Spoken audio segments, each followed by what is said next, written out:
The wedding was supposed to save her life. Instead, it became her greatest humiliation. Elena Carter stood at the altar in a borrowed white dress, abandoned in front of 200 witnesses. Her fiancé had vanished. Her savings were gone.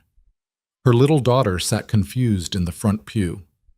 Then the cathedral doors slammed open, and a man she'd never met walked down the aisle with the kind of authority that made grown men step aside. Damian Volkov wasn't there to congratulate her. He was there to collect a debt her fiancé had stolen, and he had a terrifying solution. Stay until the end to see how this shattered bride reclaimed her life. Like this video and comment with your city, so I can see how far this story travels. The flowers were already wilting by the time Elena noticed the whispers. She stood at the altar in a dress that didn't quite fit, hands clasped so tightly her knuckles had gone white. The church smelled like lilies and old wood, and sunlight filtered through stained glass windows in fractured colors that should have felt romantic but only made her dizzy. 200 people filled the pews behind her, their murmurs growing louder with each passing minute. Reverend Morris shifted his weight, glancing toward the side door for the 14th time. His smile had started to look strained 20 minutes ago. "I'm sure he's just... Traffic can be unpredictable," the Reverend said quietly, though his eyes didn't quite meet hers. Elena nodded because she didn't trust her voice. Her throat felt like someone had wrapped piano wire around it. In the front pew, her daughter Rosie sat swinging her legs, white shoes scuffed at the toes. She was 4 years old and wearing the pale pink dress Elena had saved for 2 months to buy. Rosie didn't understand why they were waiting. She just kept asking when the cake was coming. Elena's friend Sarah sat beside Rosie, one hand resting protectively on the little girl's shoulder. Sarah's expression had shifted from encouraging to worried about 10 minutes ago, and now she just looked angry. The whispers were getting louder. "How long are we supposed to wait?" "This is embarrassing." I knew something was off about him. Elena felt each comment like a physical blow. Heat crawled up her neck and face. She wanted to disappear. She wanted to grab Rosie and run. She wanted to rewind 6 months and never meet Marcus Chen at all. But she'd been so desperate. A single mother with a deadbeat ex who sent birthday cards twice a year and nothing else.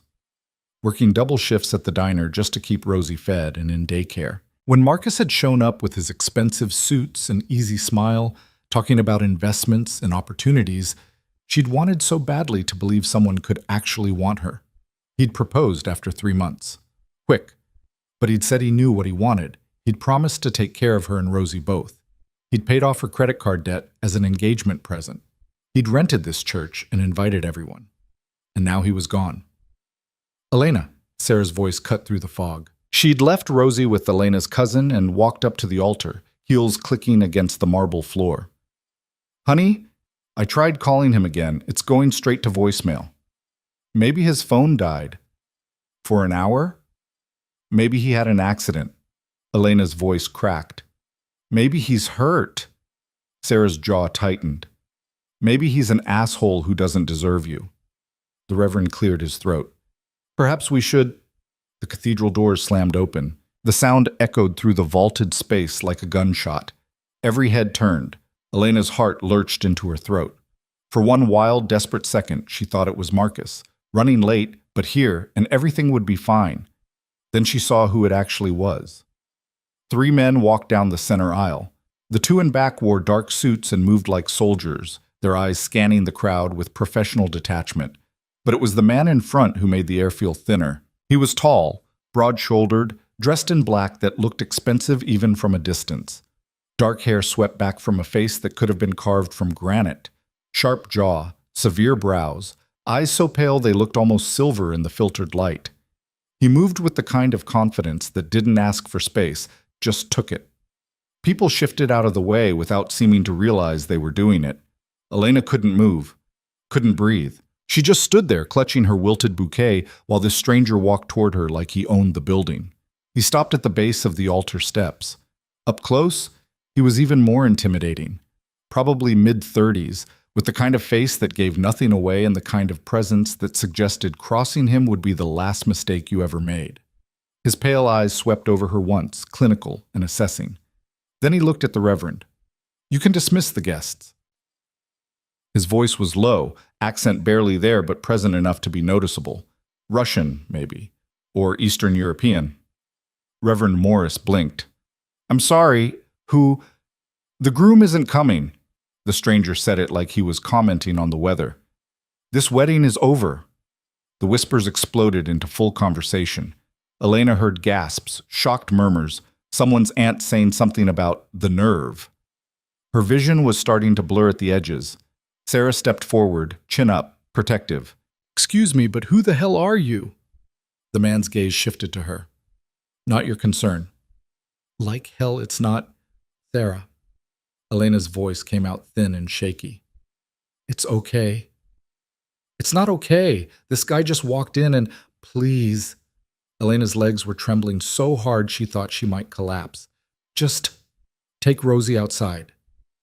Sarah looked like she wanted to argue, but something in Elena's face must have convinced her. She pressed her lips together, shot the stranger one last glare, then walked back to collect Rosie.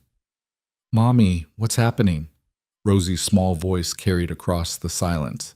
We're going to get some fresh air, sweetie. Sarah lifted her into her arms. Say bye to Mommy. Rosie waved over Sarah's shoulder as they walked out. Most of the guests were already leaving, conversations buzzing with speculation and judgment. Elena watched them go and felt the humiliation settle into her bones. Within 5 minutes, the cathedral was nearly empty. Just Elena on the altar in her too-tight dress, the Reverend looking deeply uncomfortable, and the stranger with his 2 silent companions. The stranger waited until the last guest had filtered out. Then he climbed the 3 steps to the altar and stopped directly in front of Elena. Up close, he was even more unsettling. Not because he looked cruel, his expression was utterly neutral, but because he looked at her like she was a problem to be solved rather than a person. Elena Carter, he said. Not a question. She nodded because her voice had disappeared again. My name is Damian Volkov. He paused, as if waiting for recognition. When she showed none, something flickered in his expression.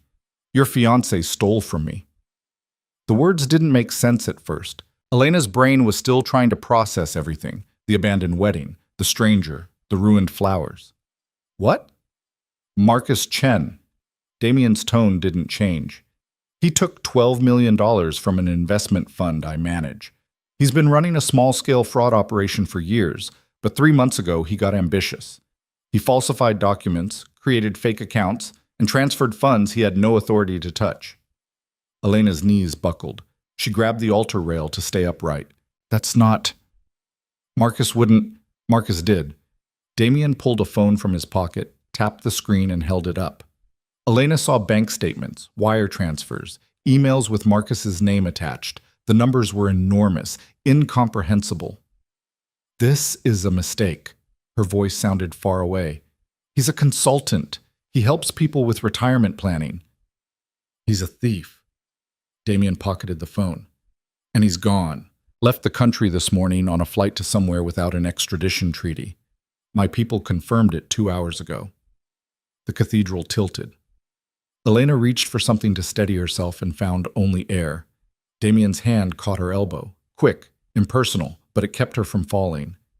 Sit. It wasn't a suggestion. Elena sat on the altar steps because her legs wouldn't hold her anymore. The white dress pooled around her like a broken cloud. Damian stepped back, hands in his pockets, watching her with that same clinical assessment. You didn't know, he said finally.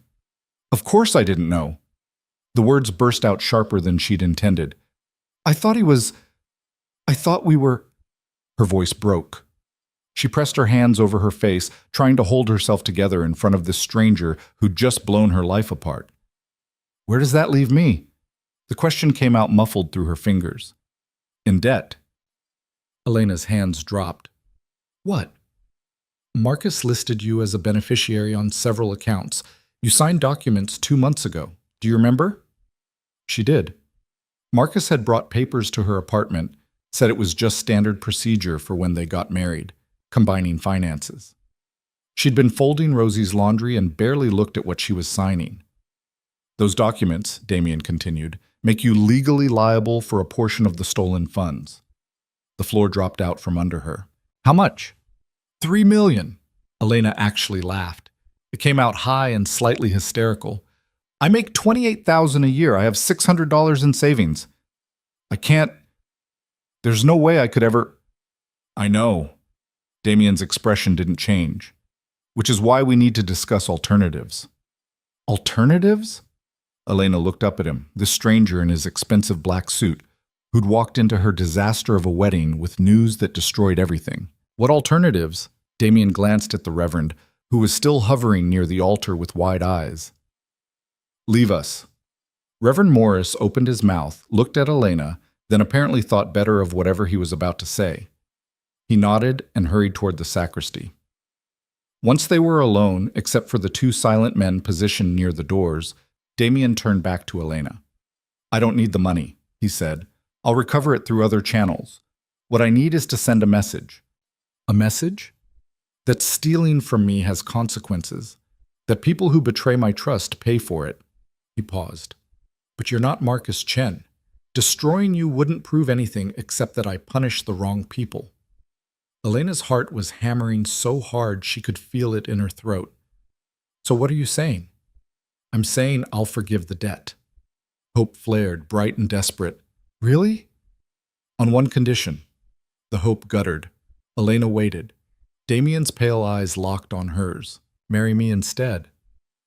For a long moment, Elena just stared at him. Surely she'd misheard. Surely this was some kind of shock-induced hallucination. You're joking. I don't joke about business. This isn't business. This is... She gestured at the empty cathedral, the flowers, the abandoned altar. This is insane. It's practical. Damien's tone remained maddeningly calm. I need a wife for reasons that don't concern you. You need protection from the legal and financial consequences of Marcus's theft. We solve each other's problems. Elena stood up, legs still shaky, but anger giving her strength. I'm not a problem to be solved. I'm a person. I'm aware. And you can't just... People don't just... She was sputtering now, overwhelmed and furious and terrified all at once. I don't even know you. You didn't know Marcus either. The words were cold and precise. And he left you standing at an altar in front of 200 people. At least I'm being honest. That hit harder than it should have. Elena felt tears burning behind her eyes and fought them back with everything she had. She would not cry in front of this man. What exactly are you proposing? She forced the words out steady. A legal marriage. You'll live in my home, attend certain events as my wife, and maintain the appearance of a relationship. In exchange, I'll erase your debt, provide for you and your daughter, and make sure Marcus's mess doesn't touch you. For how long? 3 years. After that, we divorce quietly. You'll receive a settlement that ensures you and your daughter are comfortable. Elena's mind was spinning. This couldn't be real. People didn't actually do this. And what do you get out of it? She asked. Besides whatever message you're sending about consequences. But something shifted in Damien's expression. Too quick to read, but there. That's not your concern. If you want me to marry you, everything about this is my concern. He studied her for a long moment. Elena held his gaze even though every instinct screamed at her to look away. I have business interests that require a certain image, Damien said finally. Stability. Family values. A wife provides that. You mean you need to look respectable? If you prefer. And I'm convenient because I'm already dressed for it? His mouth might have twitched. Might have. Among other reasons. Elena wrapped her arms around herself. The dress suddenly felt ridiculous, the symbol of a future that had never existed, worn in front of a man proposing a different kind of fake future. What about Rosie? The question came out quieter. Your daughter would live with us. She'd be provided for, protected. From what? Damien's expression hardened. From the people who might decide to use Marcus's debts as leverage against you. There are organizations less patient than I am. Ice slid down Elena's spine. You're saying we're in danger. I'm saying you will be, if you refuse my offer. He let that sink in. Marcus didn't just steal from me. He stole from other people who won't care that you're innocent. They'll see you as an asset to be collected. You're threatening me. I'm offering you protection. Damien's voice remained level. There's a difference. Elena wanted to scream at him that there wasn't, that this whole thing was just coercion dressed up in expensive suits and calm voices. But she looked at his face and saw no malice there, just cold, practical assessment. He meant every word. "I need time to think," she said. "You have 5 minutes." "That's not 5 minutes," Damien repeated. "Or I walk out that door and you deal with Marcus's consequences alone." Elena's hands were shaking again. She pressed them against her stomach, trying to think through the panic. What were her options? Run? Where? She had $600 and a 4-year-old daughter. Go to the police? And tell them what? That her fiancé had stolen millions and she'd stupidly signed papers without reading them? Find a lawyer? With what money? What about my job? The question surprised her, but once it was out, she realized she needed to know. "You'd quit. I can't just... You'd have no need to work. Everything would be provided." "I like my job." It wasn't entirely true. The diner was exhausting and the pay was terrible. But it was hers. She'd earned it. Damien shrugged. "Keep it if you want. It makes no difference to me. And after 3 years, when we divorce, you'll have enough money to do whatever you choose. Go to school, start a business, never work again if you prefer." It sounded too good to be true, which meant it probably was. "What's the catch?" Elena asked. "There's always a catch." "The catch," Damien said, "is that you'll be married to me. That comes with expectations, public appearances, discretion, loyalty. Loyalty. I won't tolerate betrayal." His pale eyes locked on hers. "Cheat on me, sell information about me, or try to cross me in any way, and the protection disappears, along with everything else." Elena's stomach twisted. "I would never—" "Good." He checked his watch. 2 minutes. This is crazy. But she was already calculating, already running through scenarios in her head. Rosie's daycare cost more than Elena made in a week. They were 2 months behind on rent. The car needed new brakes. And now there were people who might come after them for money they didn't have. 1 minute. "I need guarantees," Elena said quickly. "About Rosie. She comes first. Always. Whatever this arrangement is, she doesn't get hurt by it." "Agreed. And I need it in writing, all of it. The debt forgiveness, the timeline, the settlement, everything. My lawyer will draw up a contract. My own lawyer needs to review it." Damien's eyebrow rose slightly. "You don't have a lawyer." "Then I'll get one. I'm not signing anything else without understanding it." For the first time, something that might have been approval flickered across his face. Smart. 30 seconds. Elena's heart was trying to break through her ribs. This was insane. This was the worst idea she'd ever heard. This was... "If I say yes," she said slowly, "when would this happen?" Damien gestured at the empty cathedral around them. "The Reverend is still here. The license is already filed. We could be done in 20 minutes. "Today?" Elena's voice went up an octave. "You want to get married today?" "The venue is already paid for." "That's not—" She pressed her hands to her temples. Her head was pounding.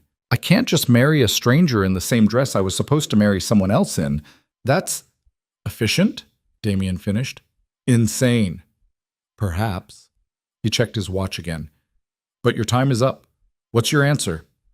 Elena looked at him, this cold, dangerous stranger who'd walked into her ruined wedding and offered her a different kind of deal with the devil. Then she thought about Rosie waiting outside, confused and worried. She thought about the apartment they'd lose if she couldn't make rent. She thought about dangerous people who might come looking for money she didn't have.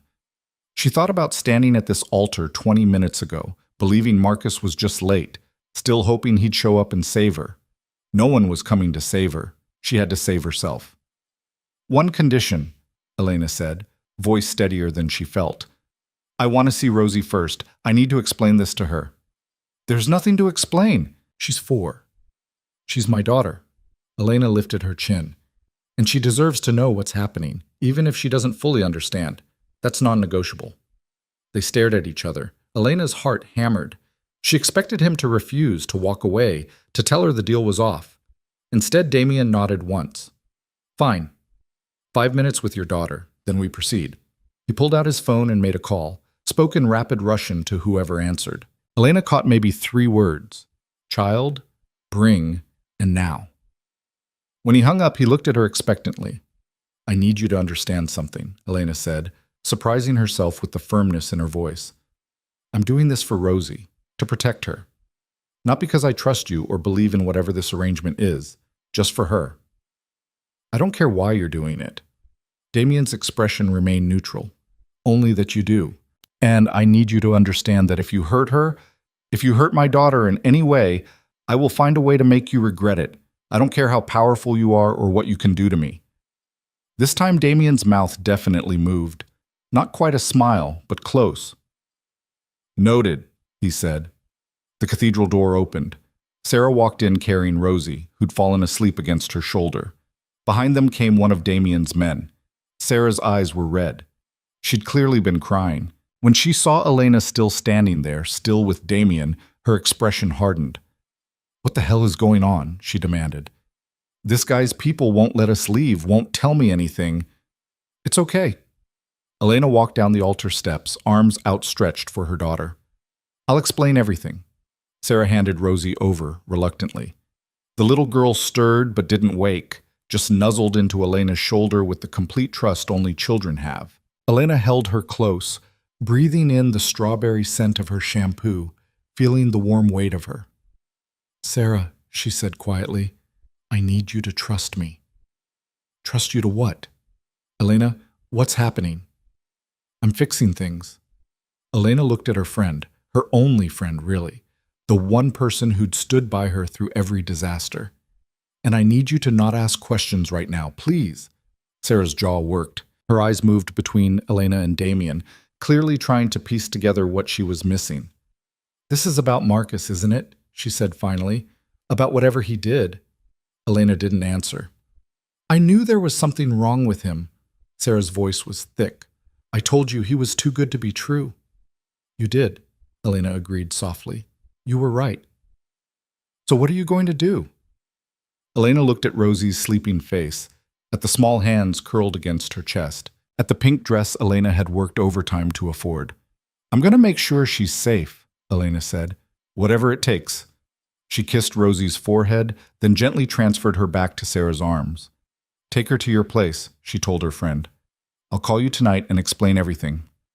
Elena, please, Sarah, just trust me. Sarah's eyes filled with tears again, but she nodded. She adjusted her grip on Rosie, then looked at Damien with an expression that could have melted steel.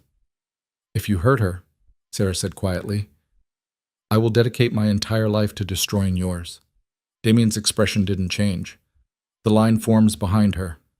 Sarah blinked, clearly not expecting that answer. Then she turned and carried Rosie out, one of Damien's men escorting her.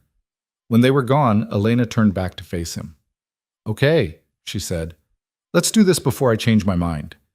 Damien gestured to one of his remaining men, who disappeared into the sacristy. He returned with Reverend Morris, who looked deeply uncomfortable.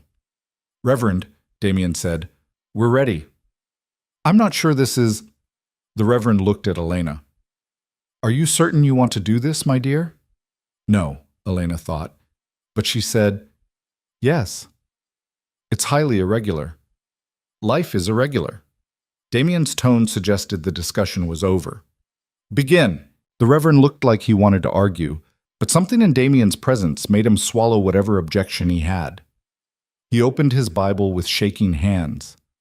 Elena stood at the altar for the second time that day, in the same dress with the same wilted flowers. But this time, the man beside her was a stranger with cold eyes and colder promises. The Reverend began the ceremony. Elena barely heard the words. She felt outside her body, watching this happen to someone else. Some other woman in a borrowed dress saying, I do, to a man she'd met 20 minutes ago. Damien's responses were clipped and businesslike. When asked for the rings, he produced a simple gold band from his pocket. Where it had come from, Elena had no idea. It was too big for her finger, sliding loosely when he slipped it on.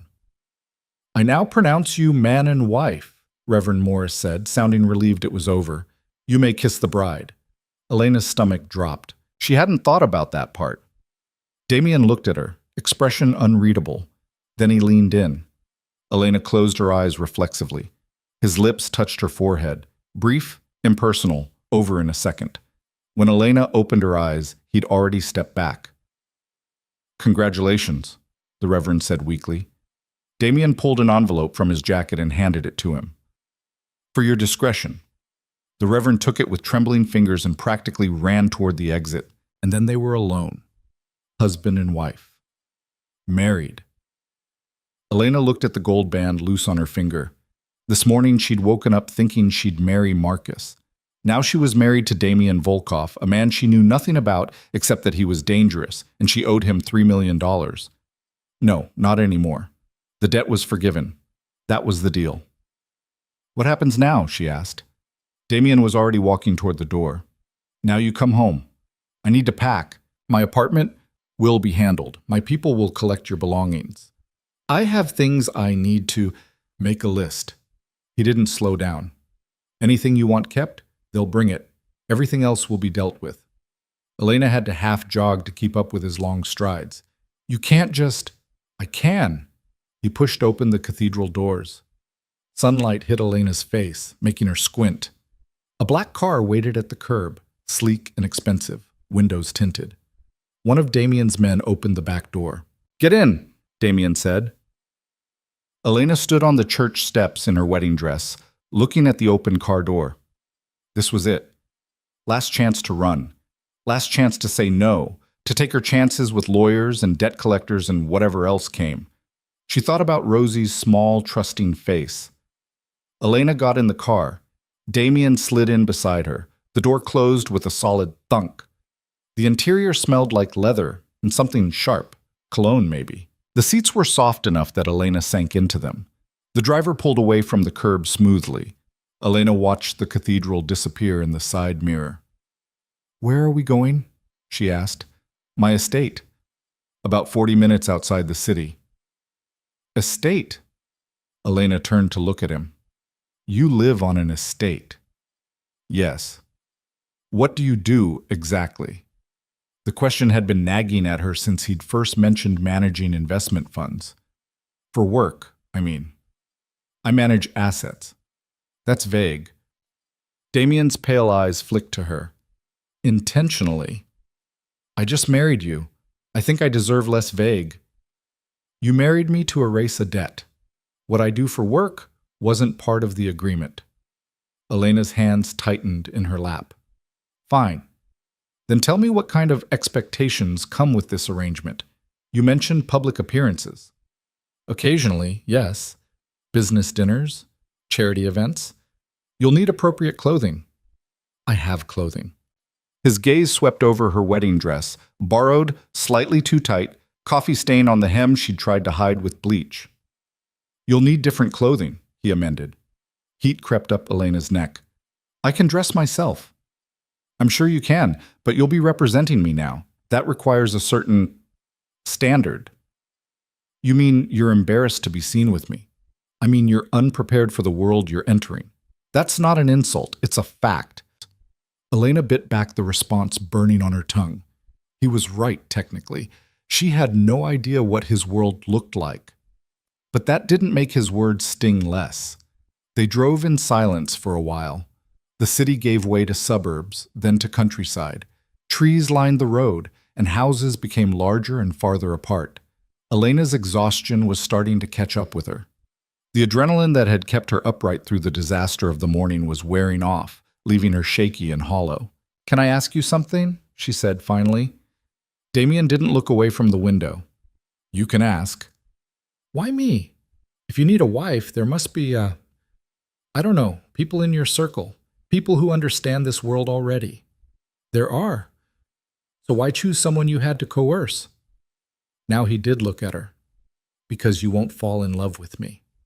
The bluntness of it startled her. "What?" "Women in my circle have expectations. They want romance, permanence, access to power. You want none of those things. You want safety for your daughter and freedom from debt. That makes you predictable, manageable." "Manageable," Elena repeated. The word tasted bitter. "It's not personal." "It feels personal."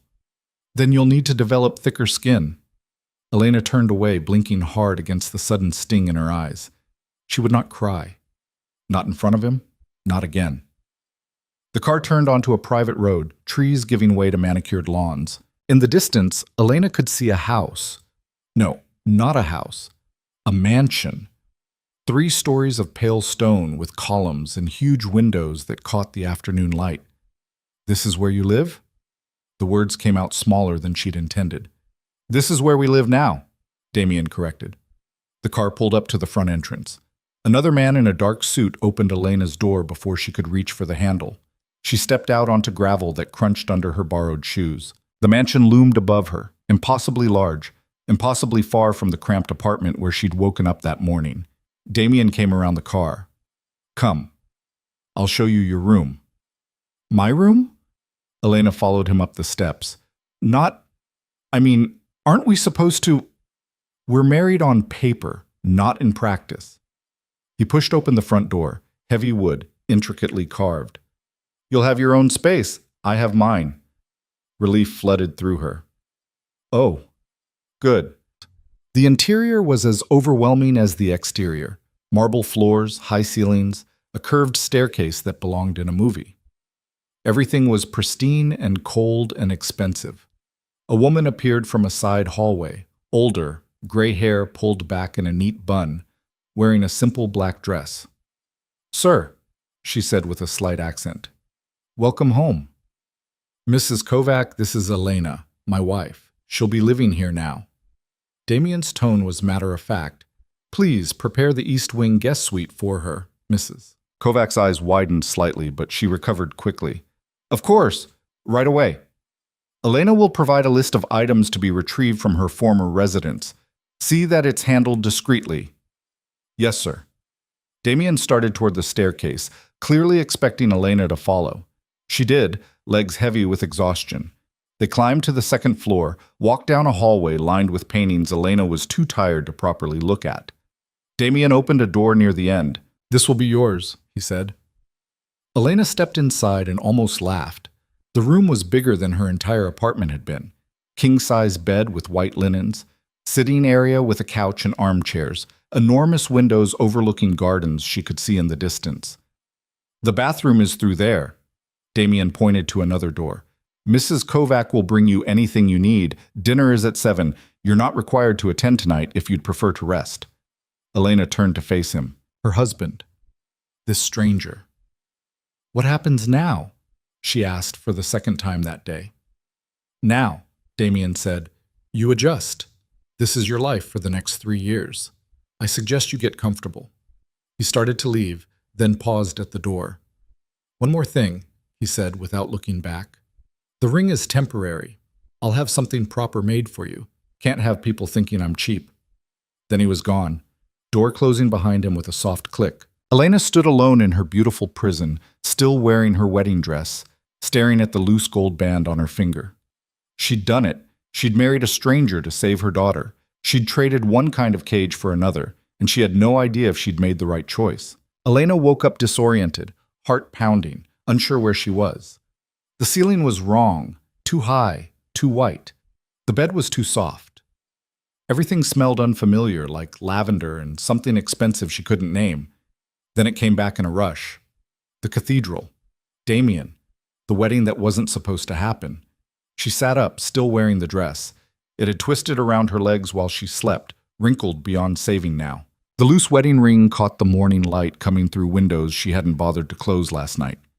Her phone sat on the nightstand. One of Damien's people must have brought it up.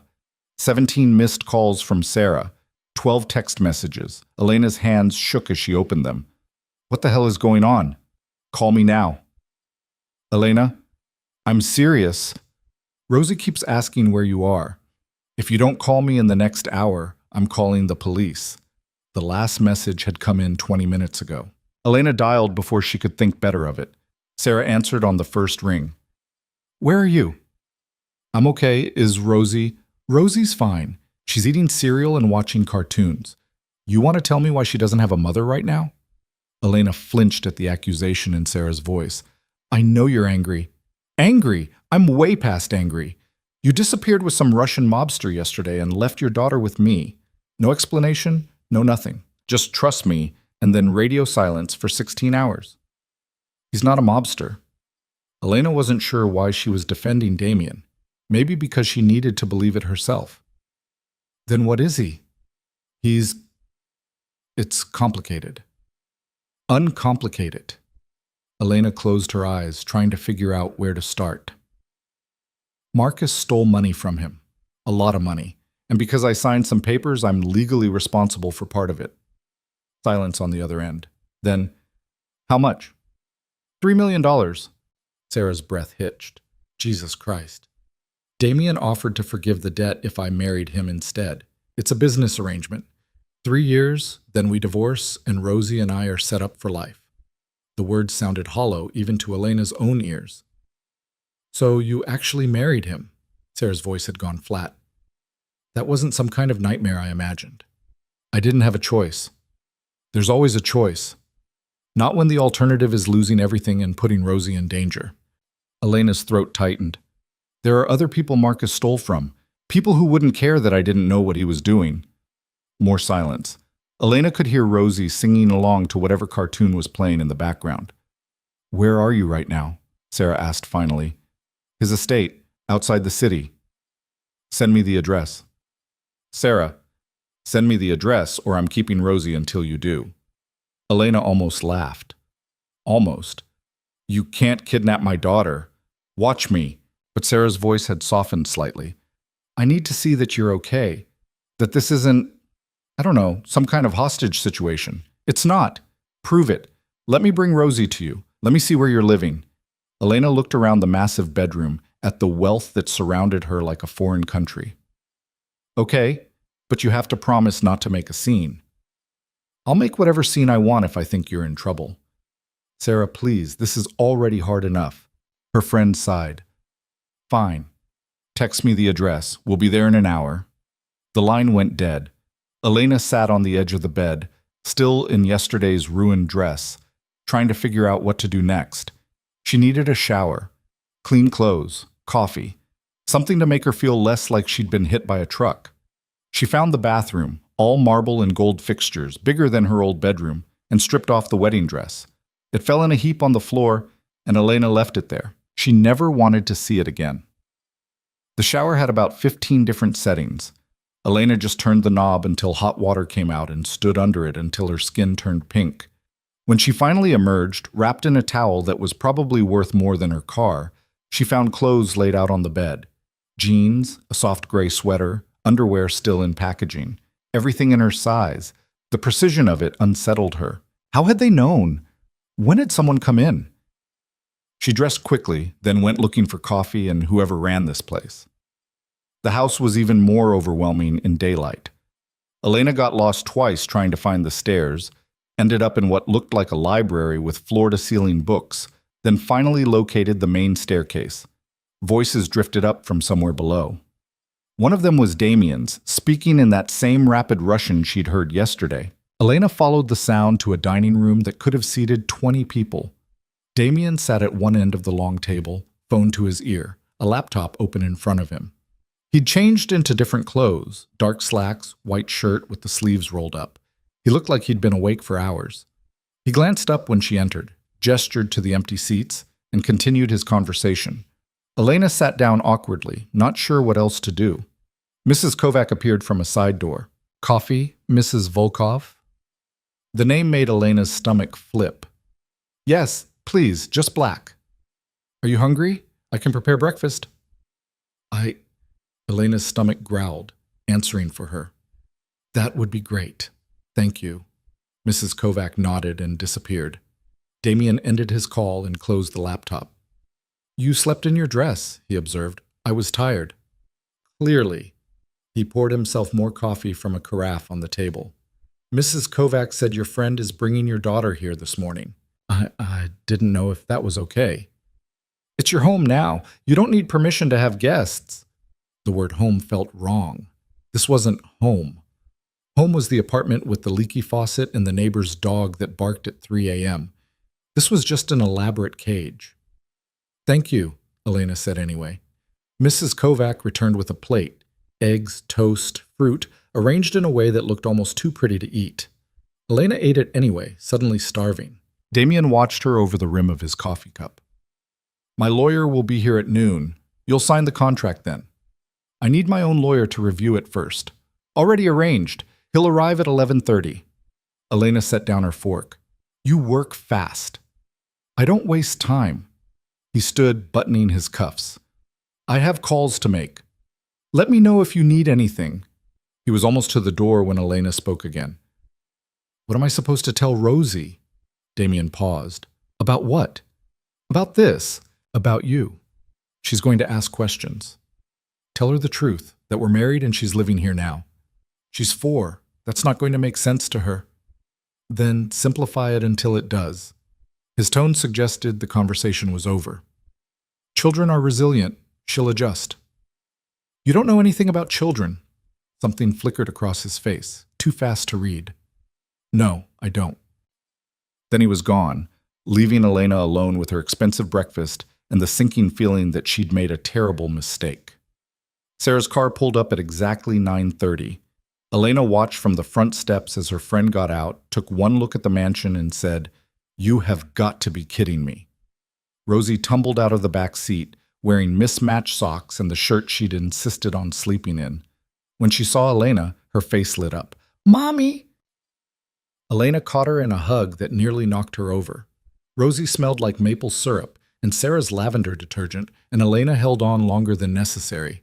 I missed you, baby. Sarah said you had a sleepover. Rosie pulled back to look at her seriously. Without me. I know. I'm sorry. Is this your new house? Rosie's attention had already shifted to the mansion behind them. It's really big. It is really big. Elena set her down, took her hand. Want to see inside? Sarah followed them up the steps, her expression somewhere between impressed and horrified. This is insane, she muttered. This is actually insane. I know. No, you don't. Elena, this is... She gestured at the columns, the massive front door.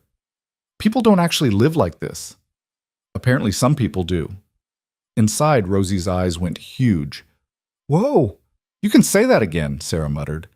Mrs. Kovac appeared, took in the visitors, and smiled warmly. You must be Rosie. Your mother told me about you. Rosie hid behind Elena's legs, suddenly shy. It's okay, baby. This is Mrs. Kovac. She helps take care of the house. Would you like some cookies? Mrs. Kovac asked. I just made a fresh batch. At the word cookies, Rosie's shyness evaporated. Yes, please. Mrs. Kovac held out her hand. Come with me to the kitchen. You can help me put them on a plate. Rosie looked up at Elena for permission. Elena nodded, even though every maternal instinct screamed at her not to let her daughter out of sight in this unfamiliar place. Once they were gone, Sarah turned on her. Okay, talk. What the hell is really going on? Elena led her to a sitting room off the main entrance, closed the door. I told you, it's a business arrangement. Business arrangements don't come with mansions and housekeepers. Sarah paced the room, agitated. What does this guy actually do? And don't tell me he manages assets. That's code for something. I don't know exactly. Then find out. Elena, you married a stranger. You're living in his house. You have a daughter to protect. You think I don't know that? Elena's voice rose. You think I'm not terrified? But what was I supposed to do? Marcus disappeared and left me holding the bag for $3 million I don't have. Damien offered me a way out. By trapping you in a different kind of prison. It's not a prison. I can leave whenever I want. Sarah stopped pacing. Can you, though? Really? The question hung between them. Elena wanted to say yes, but she wasn't actually sure. The contract wasn't signed yet. She didn't know what the terms were. I need you to trust me, Elena said quietly. I know this looks crazy. It is crazy, but I'm doing what I have to do to keep Rosie safe. Sarah's expression softened. She crossed the room and pulled Elena into a hug. I do trust you. I just don't trust him. That makes 2 of us. They stayed like that for a moment, and Elena let herself lean into her friend's solid presence. Sarah had been there through everything. The pregnancy, the breakup with Rosie's father, the endless string of bad jobs and worse apartments. She was the only person who'd never looked at Elena with pity or judgment. Promise me something, Sarah said into Elena's hair. If this goes bad, you call me. No matter what time, no matter what's happening. You call and I'll come get you. I promise. The door opened. Both women pulled apart quickly. Damien stood in the doorway, still in his work clothes, expression unreadable. The lawyers are here early. We should start. Sarah's whole body went rigid. You must be the husband. And you must be the friend. Damien's gaze flicked between them. I assume Elena told you about our arrangement? She told me you blackmailed her into marriage. Sarah, Elena started. It's fine. Damien's tone didn't change. She's protecting you. That's admirable. He looked at Sarah directly. But unnecessary. I have no interest in hurting Elena or her daughter. Forgive me if I don't take your word for it. I'm not asking you to. He shifted his attention back to Elena. The lawyers are in my study. Take your time. He left without waiting for a response. Sarah stared after him. He's terrifying. I know. Like genuinely scary. Those eyes. I know. And you're married to him. Elena looked at the loose ring still on her finger. For 3 years. The contract was 47 pages long. Elena sat in Damien's study, more leather and dark wood and books she'd never read, while her court-appointed lawyer, a nervous man named Philip Reeves, walked her through each section. Damien sat across from her, his own lawyer beside him. Neither of them spoke unless Elena asked a direct question. Clause 7, Reeves said, pushing his glasses up his nose. This outlines the financial arrangements. Mr. Volkov will provide a monthly allowance of $15,000 for personal expenses. All household costs, medical expenses, and childcare are covered separately. Elena's coffee cup froze halfway to her mouth. $15,000? A month? Is that acceptable? Damien asked. That's more than I made in 6 months at the diner. You won't be working at the diner anymore. I haven't quit yet. His eyebrow rose slightly. You plan to keep working there? I don't know. Maybe. Elena set down the cup. The contract says I can. The contract says many things. Let's continue. Reeves cleared his throat. Clause 12 addresses the marriage itself. You and Mr. Volkov will maintain separate bedrooms. There is no expectation of intimate relations. However, in public settings, you're required to present as a married couple. That includes physical affection when appropriate. Define appropriate, Elena said. Damien's lawyer, a sharp-eyed woman named Patricia Stern, answered. Hand-holding, arms around waists, the occasional kiss on the cheek, nothing that would make either party uncomfortable. And if I'm uncomfortable with all of it, then we'll minimize public appearances. Damien's voice was level. But there will be some. That's non-negotiable. Elena nodded slowly. Okay. Clause 18, Reeves continued, covers the child. Rosie will live in this residence full-time. Mr. Volkov agrees to provide for all her needs, including education, healthcare, and extracurricular activities.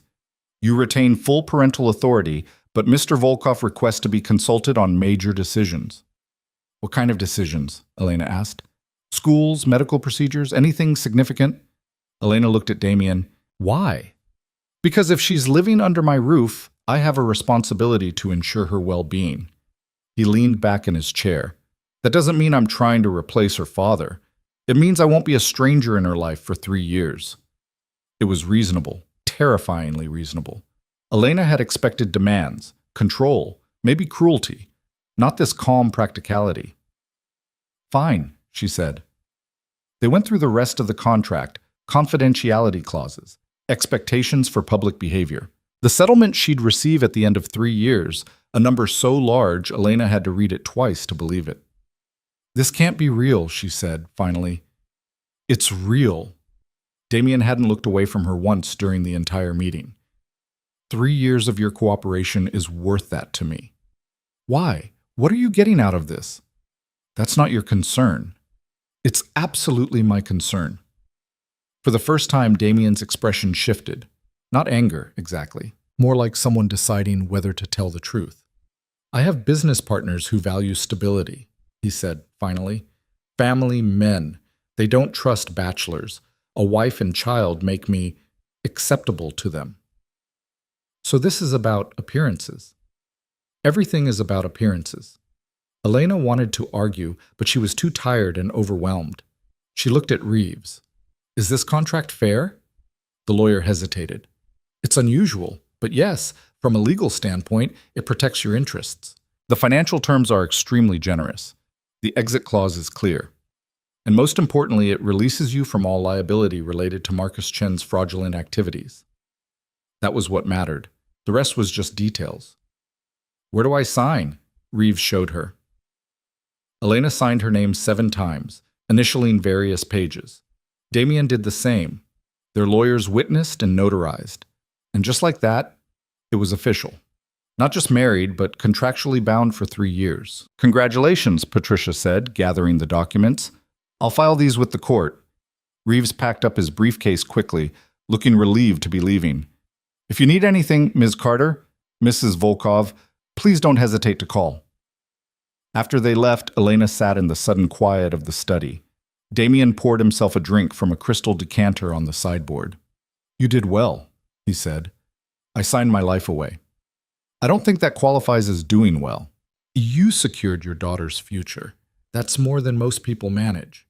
He took a sip, watching her over the rim of the glass. Your friend is still here. She's in the garden with Rosie. How do you know that? I have security cameras. Of course he did. Are you watching us right now? Should I be? Elena stood up, suddenly needing to move. I need to talk to Rosie. Explain that we're staying here. Do you need me there? The question surprised her. Do you want to be? It would be easier if she meets me under controlled circumstances. Better than stumbling across me in the hallway later. He was right, which didn't make it any easier. Okay, Elena said. Let's go. They found Sarah and Rosie in what Mrs. Kovac had called the East Garden, a massive space with flower beds and a fountain and trees that had probably been growing since before Elena was born. Rosie was chasing a butterfly, her laughter carrying across the manicured lawn. Sarah sat on a stone bench, watching her with an expression that suggested she was cataloging escape routes. When she saw Damien, she stood up. Is the interrogation over?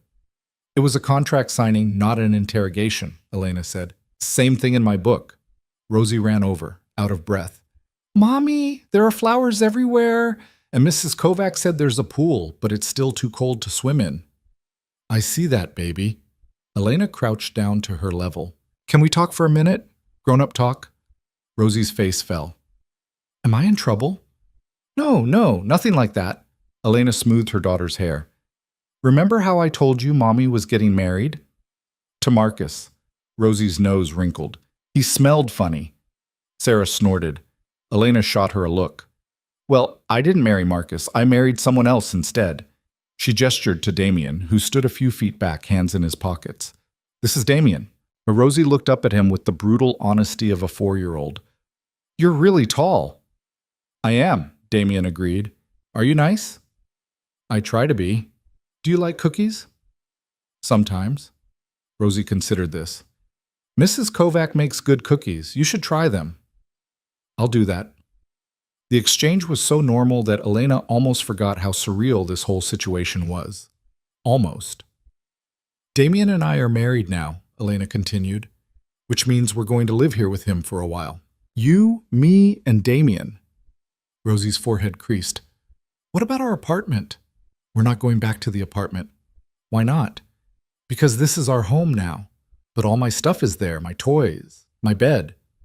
We'll bring all your stuff here. You'll have a new bed, a new room. It'll be an adventure. Rosie looked skeptical. What about Sarah? Sarah can visit whenever she wants. Elena glanced at her friend, who nodded quickly. Anytime, kiddo. I'm not going anywhere. Rosie turned back to Damien. Do you have kids? No. Why not? I haven't had time. Oh. Rosie thought about this. Are you going to be my daddy now? The question hung in the air. Elena's heart stopped. She hadn't prepared for this, hadn't thought about what to say. Damien crouched down so he was at Rosie's eye level. When he spoke, his voice was gentler than Elena had heard it yet. No. You already have a father. I'm just your mother's husband. But I'll take care of you and your mom while you're here. Is that okay? Rosie studied him seriously. Then she stuck out her hand. Deal! Damien shook it solemnly. Deal! Just like that, the tension broke. Rosie ran off to chase another butterfly, and Damien straightened, brushing grass off his pants. Sarah watched him with an expression Elena couldn't quite read. That was actually decent of you. I'm not a monster, Damien said. Jury's still out on that. Sarah, Elena warned. What? I'm just saying what everyone's thinking. Sarah picked up her purse from the bench. I should get going. I have a shift at 4. Elena walked her to the car, Rosie skipping ahead of them. You going to be okay? Sarah asked quietly. I don't know yet. He's not what I expected. What did you expect? I don't know. Someone scarier, I guess. More obviously dangerous. Sarah clicked her key fob and her car beeped. But that might be worse. The danger you can't see coming. You're not helping. I'm not trying to help. I'm trying to make sure you stay alert. Sarah pulled her into a quick hug. Call me tonight and tomorrow. And every day until I'm convinced you're actually safe. I will. Rosie climbed into the back seat for one more hug, then Sarah drove away, gravel crunching under her tires. Elena stood in the circular drive, watching the car disappear down the tree-lined road. Behind her, the mansion loomed. Inside somewhere was her new husband, a man she knew almost nothing about. Your friend is loyal, Damien said from the top of the steps. Elena turned. She hadn't heard him approach. She's the best person I know. That's rare. What is? Real loyalty. Most people's friendship has a price. Not Sarah's. Everyone has a price. Some are just higher than others. He descended the steps. Mrs. Kovac had your belongings brought from your apartment. They're in your room. If you need help unpacking, I can manage. I'm sure you can. He paused. Dinner is at 7, as I mentioned. You're welcome to eat with me, or Mrs. Kovac can bring something to your room. I should probably eat with you. Get Rosie used to it. As you prefer. He started to walk away. Elena called after him. Damien? He stopped, looked back. Thank you for what you said to Rosie about not trying to replace her father. I meant it. I have no interest in playing family. This is a business arrangement. Better for everyone if we're honest about that. The words should have been reassuring. Instead, they just made Elena feel hollow. That night, Elena stood in what was now Rosie's bedroom, twice the size of their old apartment's living room, with a bed shaped like a castle and more toys than any child needed, and watched her daughter sleep. Mrs. Kovac had unpacked everything with ruthless efficiency. Rosie's stuffed animals were arranged on shelves. Her clothes hung in a closet bigger than Elena's old bedroom. Her nightlight glowed in the corner. It should have felt like victory, safety, security. Instead, Elena just felt lost. A soft knock at the door made her turn. Damien stood in the hallway, still dressed but with his tie loosened. Is she settled? He asked quietly. Finally, she wanted 3 stories and 4 glasses of water. Stalling technique. Very effective one. They stood in awkward silence for a moment. Then Damien said, I wanted to discuss something with you. Elena's stomach tightened. Okay. There's a charity gala next Saturday. I need you to attend with me. Already? The sooner we're seen together publicly, the sooner questions stop being asked. He leaned against the doorframe. It's formal. Mrs. Kovac will arrange for appropriate clothing. I can buy my own clothes. Not for this, you can't. The people who will be there will notice if you're wearing something off the rack. Heat crept up Elena's neck. I don't know how to act at fancy parties. You don't need to act, just stand beside me and smile when spoken to. That's degrading. That's the agreement. His tone didn't change. You knew there would be public appearances. Elena wanted to argue, but he was right. She had signed the contract. She'd agreed to this. Fine, she said. 1 week. I'll be ready. Damien nodded and turned to leave. Then he paused. You did well today, he said without looking back. With Rosie, making this transition easier for her. She's 4. Everything's easier for her than it is for me. Still, you're a good mother. The compliment caught her off guard. Before she could respond, he was gone, footsteps fading down the hallway. Elena returned to watching Rosie sleep, the loose wedding ring heavy on her finger. 7 days until the gala. 3 years until freedom. She could do this. She had to. For Rosie, she could survive anything. The week passed in a blur of strange routines and uncomfortable adjustments. Elena learned that Damien left for work before 6 every morning and rarely returned before 8 at night. She learned that Mrs. Kovac ran the household with military precision and didn't tolerate dishes left in the sink. She learned that the East Wing had 12 rooms, most of them empty, and that Rosie had claimed 3 of them for various imaginary games. What she didn't learn was anything real about her husband. He was polite at dinner when he bothered to show up. He asked Rosie about her day and listened to her rambling answers with what seemed like genuine attention. He never raised his voice, never made demands, never gave Elena any reason to feel unsafe, and yet she couldn't shake the feeling that she was living with a stranger who could turn dangerous at any moment. On Thursday morning, Mrs. Kovac knocked on Elena's bedroom door holding a garment bag. "For the gala," she said, laying it carefully across the bed.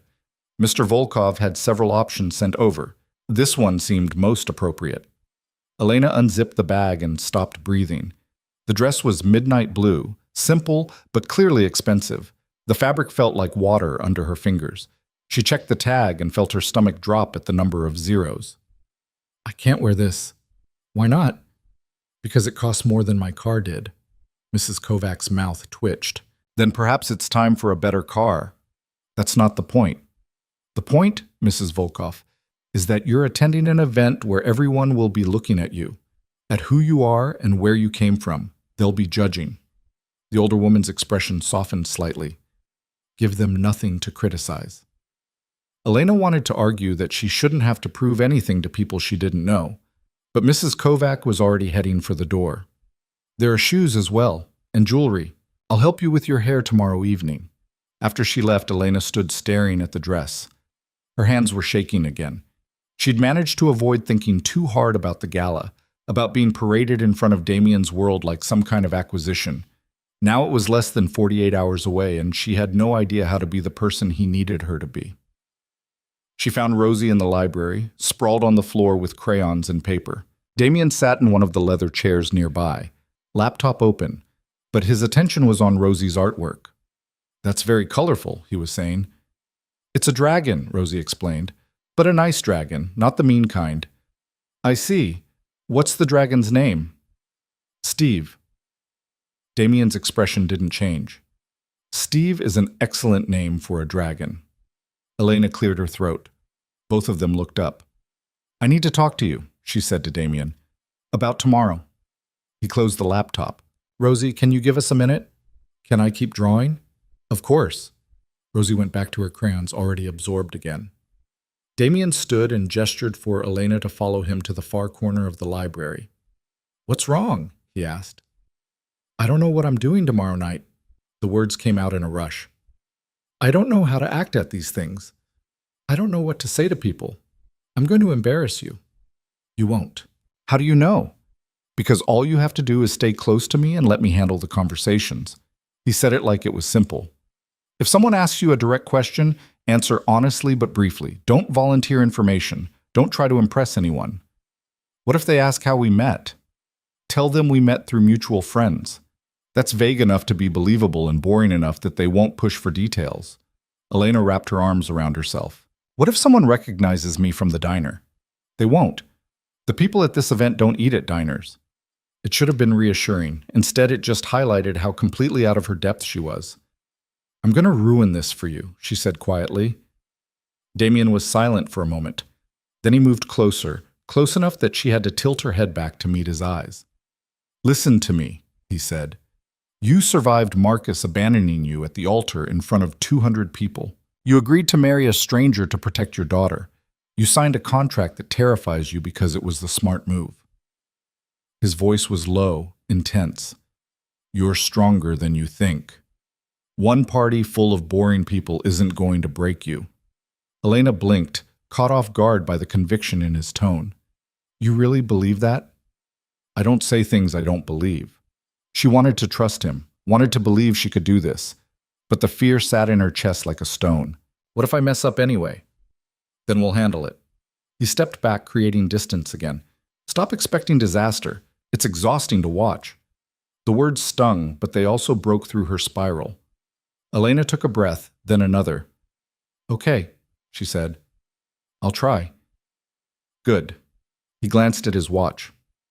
"I have a call in 10 minutes. Was there anything else?" "No, that's it." He nodded and left, taking his laptop with him. Elena returned to sit on the floor next to Rosie, who'd moved on from Steve the Dragon to what looked like a family portrait. "Who's this?" Elena asked, pointing to a stick figure with yellow hair. "That's you, Mommy." "And this one?" "That's me." Rosie added more purple to the smaller figure's dress. "And that's Damien." The third figure stood slightly apart from the other two, tall and dark. Rosie had drawn him without a smile. "Is that how you see him?" Elena asked carefully. "Separate from us?" Rosie shrugged. "He's nice, but he's not Daddy. He's just there." It was such a simple observation, but it hit Elena hard. That's exactly what Damien was. Just there, existing in the same space, but not really part of their lives. "Do you like him?" Elena asked. Rosie considered this seriously. "He doesn't yell, and he lets me draw in the library. And yesterday he showed me how the fountain works." She added more details to the drawing. "I like Mrs. Kovac better, though. She knows how to make grilled cheese the right way." Elena laughed despite herself. "What's the right way?" "With the cheese all melty and the bread crunchy, but not too crunchy. That is the right way." They colored together in comfortable silence. Outside the tall windows, afternoon sun filtered through the trees. It was peaceful in a way that made Elena's chest ache. This could have been nice. This big house, the safety, the lack of constant financial stress, if it were real instead of an elaborate performance. That night at dinner, Damien brought up the topic Elena had been avoiding. "I've arranged for a tutor to work with Rosie," he said, cutting into his steak with precision. "She'll start next week." Elena's fork stopped halfway to her mouth. "What?" "A tutor for early education, reading fundamentals, basic math, that sort of thing. She's 4, which is when children should start preparing for kindergarten. She doesn't need a tutor. She knows her letters and can count to 20. She's fine." Damien set down his knife. "I'm not criticizing her development. I'm offering her an advantage. An advantage I didn't ask for. The contract states I provide for her education. This is part of that." Elena's hands tightened around her fork. "You should have discussed this with me first." "I'm discussing it now." "No, you're informing me. That's different." They stared at each other across the table. Rosie looked between them, sensing tension she didn't understand. "Are you guys fighting?" she asked in a small voice. "No, baby," Elena said quickly. "We're just talking." "It sounds like fighting." "It's not. I promise." Elena shot Damien a look that clearly said, "See what you did." He had the grace to look slightly uncomfortable. "Your mother and I are having a disagreement about what's best for you, that's all." "Oh." Rosie pushed peas around her plate. "I don't want you to be mad at each other." "We're not mad," Damien said, which was probably a lie, but a kind one. After dinner, once Rosie was in bed, Elena found Damien in his study. She knocked on the half-open door. "We need to establish some ground rules," she said without preamble. He looked up from whatever he was reading. "Such as?" "Such as you don't make decisions about Rosie without talking to me first. That's what the contract says. Major decisions require consultation." "A tutor isn't a major decision. It is to me." Elena stepped into the room, refusing to be intimidated by the expensive furniture and the walls lined with books. "I'm her mother. I get a say in how she's raised." "I'm not trying to take that from you." "Then stop acting like you know what's best for her when you've known her for less than a week." Damien closed the folder in front of him. "You're right. I should have asked first." The agreement caught Elena off guard. "Oh, okay. But I still think a tutor is a good idea. This house is isolated. She needs interaction with someone other than you and Mrs. Kovac. She has Sarah. Sarah works full-time. Then I'll enroll her in a preschool program. In the city. That's an hour's drive each way." Elena hadn't thought about that. The estate's location had felt like a minor detail compared to everything else. But now she realized how cut off they actually were. "There must be something closer," she said. "There isn't. Not that would meet the standards she deserves." Damien stood, came around the desk. "The tutor I found is excellent. Former elementary school teacher, early childhood education specialist. She can come 3 times a week for 2 hours. Rosie can meet her first, see if they get along. If she doesn't like it, we'll find another solution." It was reasonable. Frustratingly reasonable. Elena wanted to keep arguing just on principle, but she couldn't find a good reason to. Fine, she said, but I meet this tutor first before she spends any time with Rosie. Agreed. And if I don't like her, we find someone else. Of course. Elena turned to leave, then paused. Why do you care so much? About Rosie's education, I mean. This is temporary. In 3 years, we're gone. Damien's expression shifted, something unreadable passing through his eyes. 3 years is a long time in a child's development. I'd rather she benefit from being here than simply endure it. That's almost kind of you? Don't sound so surprised. I'm still figuring you out. Good luck with that. His mouth curved slightly. I've been trying for 36 years without much success. It was the first joke she'd heard him make. The first hint that there might be something under the cold exterior besides more coldness. Elena found herself almost smiling back. I should go. Long day tomorrow. Try to sleep. You'll need your energy for the gala. The reminder sent anxiety flooding back through her system. Right, the gala. Can't wait. You'll be fine, Elena. The way he said her name made something flutter in her chest. She ignored it and left before he could see her blush. Saturday arrived too quickly. Elena spent the morning trying to distract herself by playing with Rosie in the garden, but her mind kept drifting to the evening ahead. The dress hanging in her closet. The people who would be judging her. The performance she'd have to give. By 4 o'clock, Mrs. Kovac declared it was time to start getting ready. This is going to take 3 hours? Elena asked. If we're lucky. Mrs. Kovac steered her toward the bathroom. First, a bath. There are oils in the cabinet. Use the lavender. I know how to take a bath. Do you know how to take a bath that makes you look like you've never worked a day in your life? Mrs. Kovac raised an eyebrow. Because that's what we're going for. The bath did help, even if Elena felt ridiculous sitting in scented water while Mrs. Kovac laid out makeup and hair tools like surgical instruments. Afterward, wrapped in a robe that probably cost more than her entire wardrobe used to, Elena sat at the vanity and let the older woman work. You have good bone structure, Mrs. Kovac observed, applying something to Elena's face with a brush. Strong features. We'll play those up. I look tired. Everyone looks tired. That's what makeup is for. She tilted Elena's chin up. Hold still. The process felt endless. Foundation, concealer, powder, eyeshadow in shades Elena couldn't name. Mrs. Kovac worked with the focus of an artist, occasionally stepping back to assess her work before continuing. Can I ask you something? Elena said during a pause. Of course. How long have you worked for Damien? Mrs. Kovac's hands didn't stop moving. 8 years. What's he like? As a boss, I mean. Fair, demanding. He expects excellence, but he pays for it. She picked up a different brush. Why do you ask? I'm trying to figure him out. He's so hard to read. Mr. Volkov keeps his cards close. Always has. Mrs. Kovac's expression softened slightly. But he's not cruel, and he protects what's his. I'm not his. Aren't you? You're wearing his ring. Living in his house, raising your daughter under his roof. She met Elena's eyes in the mirror. Whether you like it or not, you're his now, at least for the next 3 years. The words should have made Elena angry. Instead, they just made her feel trapped all over again. Mrs. Kovac finished the makeup and moved on to hair. She twisted and pinned and sprayed until Elena's dark hair was swept up in an elegant style that looked effortless but probably wasn't. There, Mrs. Kovac said finally. Look. Elena opened her eyes and barely recognized herself. The woman in the mirror looked sophisticated, polished, like someone who belonged at fancy parties.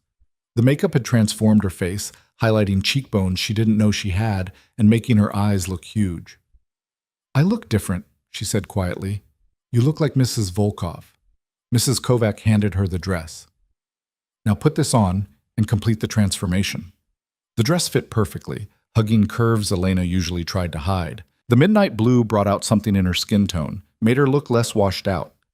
The shoes were tall enough to make her wobble, but not so high she'd break an ankle. Mrs. Kovac added jewelry, simple but clearly expensive, diamond earrings, a delicate bracelet. The wedding ring Damien had mentioned getting properly made had arrived earlier that week, a platinum band with a stone so large Elena was afraid to wear it anywhere. Perfect, Mrs. Kovac declared. He'll be impressed. I'm not trying to impress him. Maybe not, but you will anyway. A knock at the door made them both turn. Damien's voice came through. Are you ready? The car is waiting. Elena took a breath, smoothed the dress, and opened the door. Damien stood in the hallway wearing a tuxedo that made him look even more intimidating than usual. His pale eyes swept over her once, quick but thorough. You look acceptable, he said. Elena felt her shoulders drop. Just acceptable? I meant that as a compliment. You're terrible at compliments. I'm aware. He offered his arm. Shall we? Elena took it, hyper-aware of the solid warmth of him through the expensive fabric. They descended the stairs together, and Elena caught their reflection in the hall mirror. They looked like they belonged together, like a real couple heading to a real event. The illusion was almost convincing. The gala was held at a hotel downtown that made Damien's mansion look modest. Chandeliers dripped from the ceiling. Marble columns lined the ballroom. Everywhere Elena looked, people in expensive clothes held champagne glasses and spoke in the kind of quiet voices that suggested they owned the world. Her hand tightened on Damien's arm. Breathe, he murmured. You're doing fine. We just walked in, and you haven't fainted yet. That's progress. She almost laughed. Almost. They moved through the crowd, and Elena felt eyes following them. Watching. Judging. Damien handled it with ease, nodding to people he recognized, stopping occasionally for brief conversations. Damien! A woman in red approached, air-kissing both his cheeks. I was wondering if you'd actually show up. Victoria, you look well. You're a terrible liar. Victoria's sharp gaze landed on Elena. And who is this? My wife, Elena. Victoria's perfectly sculpted eyebrows rose. Wife? When did this happen? Recently. How recent? Recent enough? Damien's tone suggested the topic was closed. If you'll excuse us. Oh no, you're not getting away that easily. Victoria linked her arm through Elena's, pulling her away from Damien. I want to hear everything. How you two met, how he proposed, all of it. Elena shot Damien a panicked look. He gave her the smallest nod, as if to say, you've got this. We met through friends, Elena said, sticking to the script. It was pretty low-key. Low-key? Damien Volkov doesn't do low-key. Victoria steered her toward the bar. Come on, I need champagne, and you need to tell me how you landed the most eligible bachelor in the city. I didn't land anyone, we just... Don't be modest. Do you know how many women have tried to get their hooks into him? And you just waltzed in and sealed the deal. Victoria accepted 2 champagne flutes from the bartender and handed one to Elena. I'm impressed. And curious. Very, very curious. Elena took a sip of champagne, trying to buy time. The bubbles burned her throat. There's not much to tell. There's always something to tell. What do you do? Where are you from? Any family I should know about? The questions came rapid fire, and Elena struggled to keep up. She gave vague answers, deflected when she could, and tried not to look as out of place as she felt. Finally, Damien appeared at her elbow. Victoria, stop interrogating my wife. I'm not interrogating. I'm getting to know her. There's a difference. There really isn't. He took Elena's champagne glass and set it on a passing tray. We need to make the rounds. You're no fun anymore, Victoria pouted. But fine. Go schmooze. I'll catch up with Elena later. As they walked away, Elena exhaled shakily. That was terrifying. You did well. She asked about 30 questions in 5 minutes. Victoria asks everyone 30 questions in 5 minutes. It's her primary form of communication. Damien guided her toward a group of older men in dark suits. These next ones will be worse. Just smile and let me talk. He wasn't kidding. The conversations blurred together. Business deals Elena didn't understand, people whose names she forgot immediately, discussions about markets and investments that made her head spin. She stood beside Damien, smiled when appropriate, and tried not to think about how much she wanted to go home. Then someone mentioned Marcus. Shame about that Chen fellow, one of the men was saying. I heard he took off with quite a bit of money. Elena's blood went cold. Damien's hand found the small of her back, steady and warm. Ancient history, he said smoothly. Not worth discussing.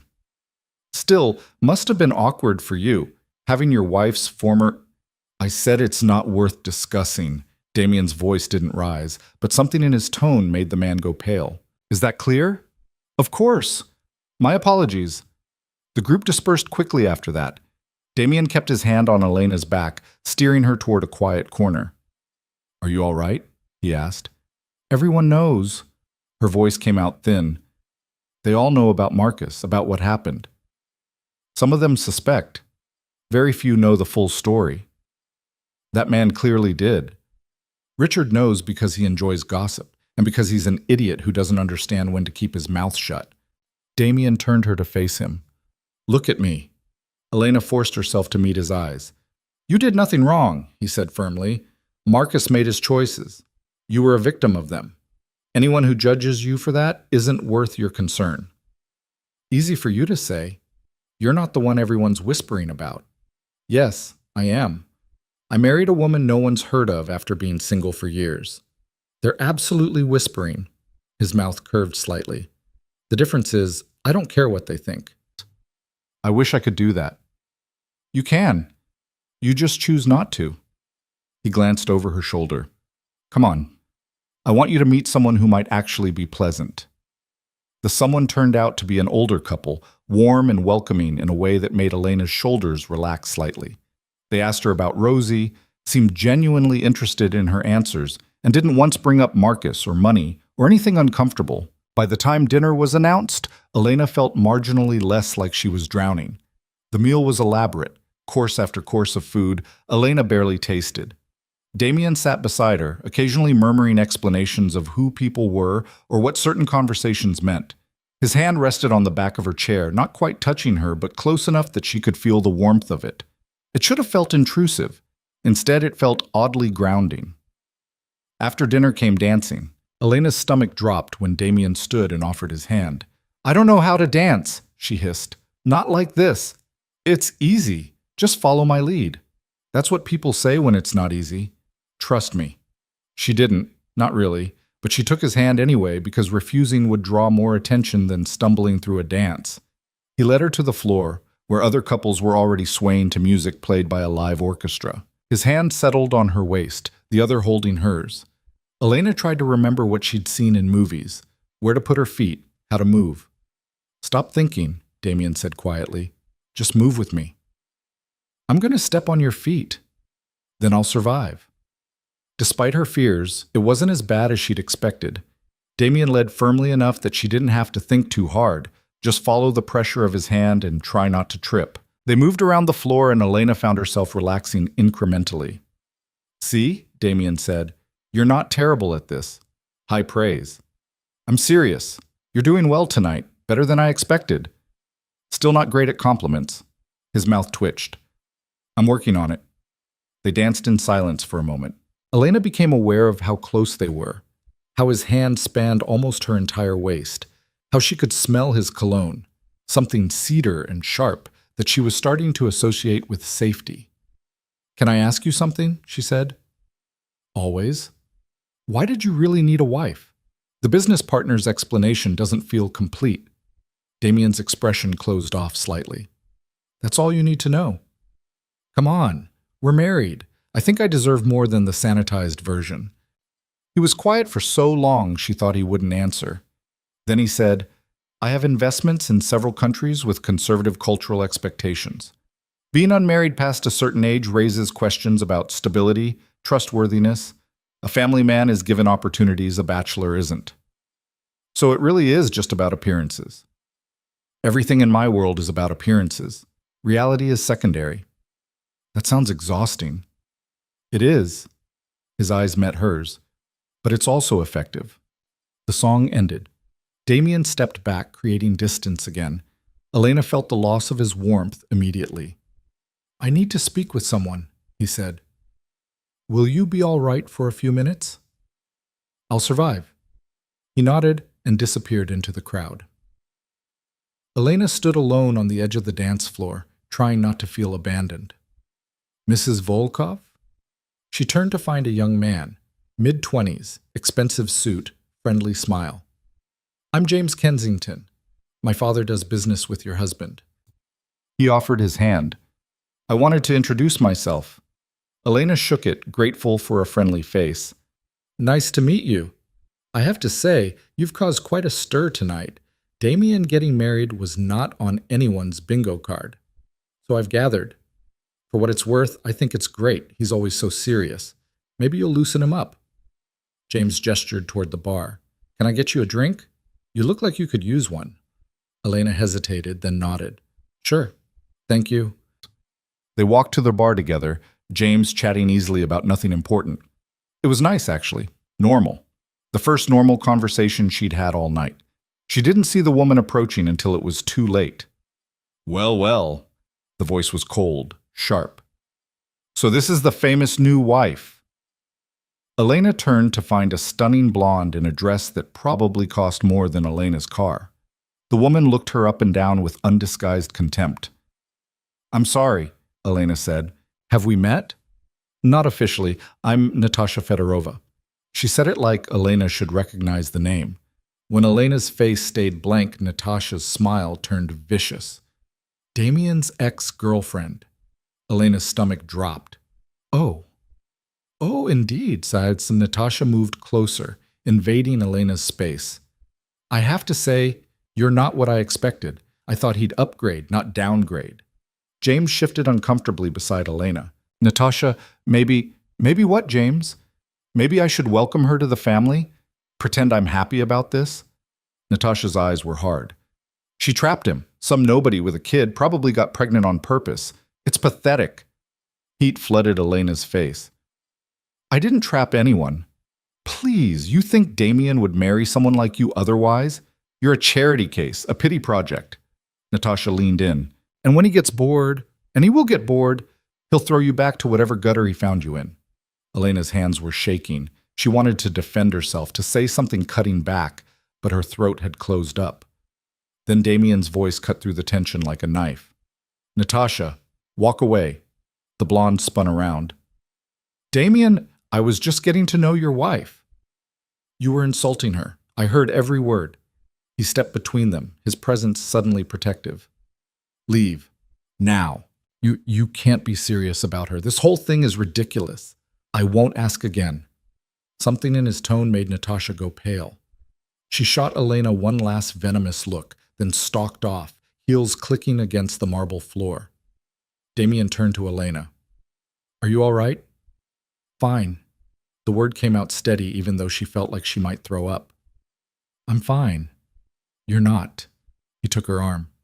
Come on, we're leaving. We can't just leave. People will... I don't care what people think. You've done enough tonight.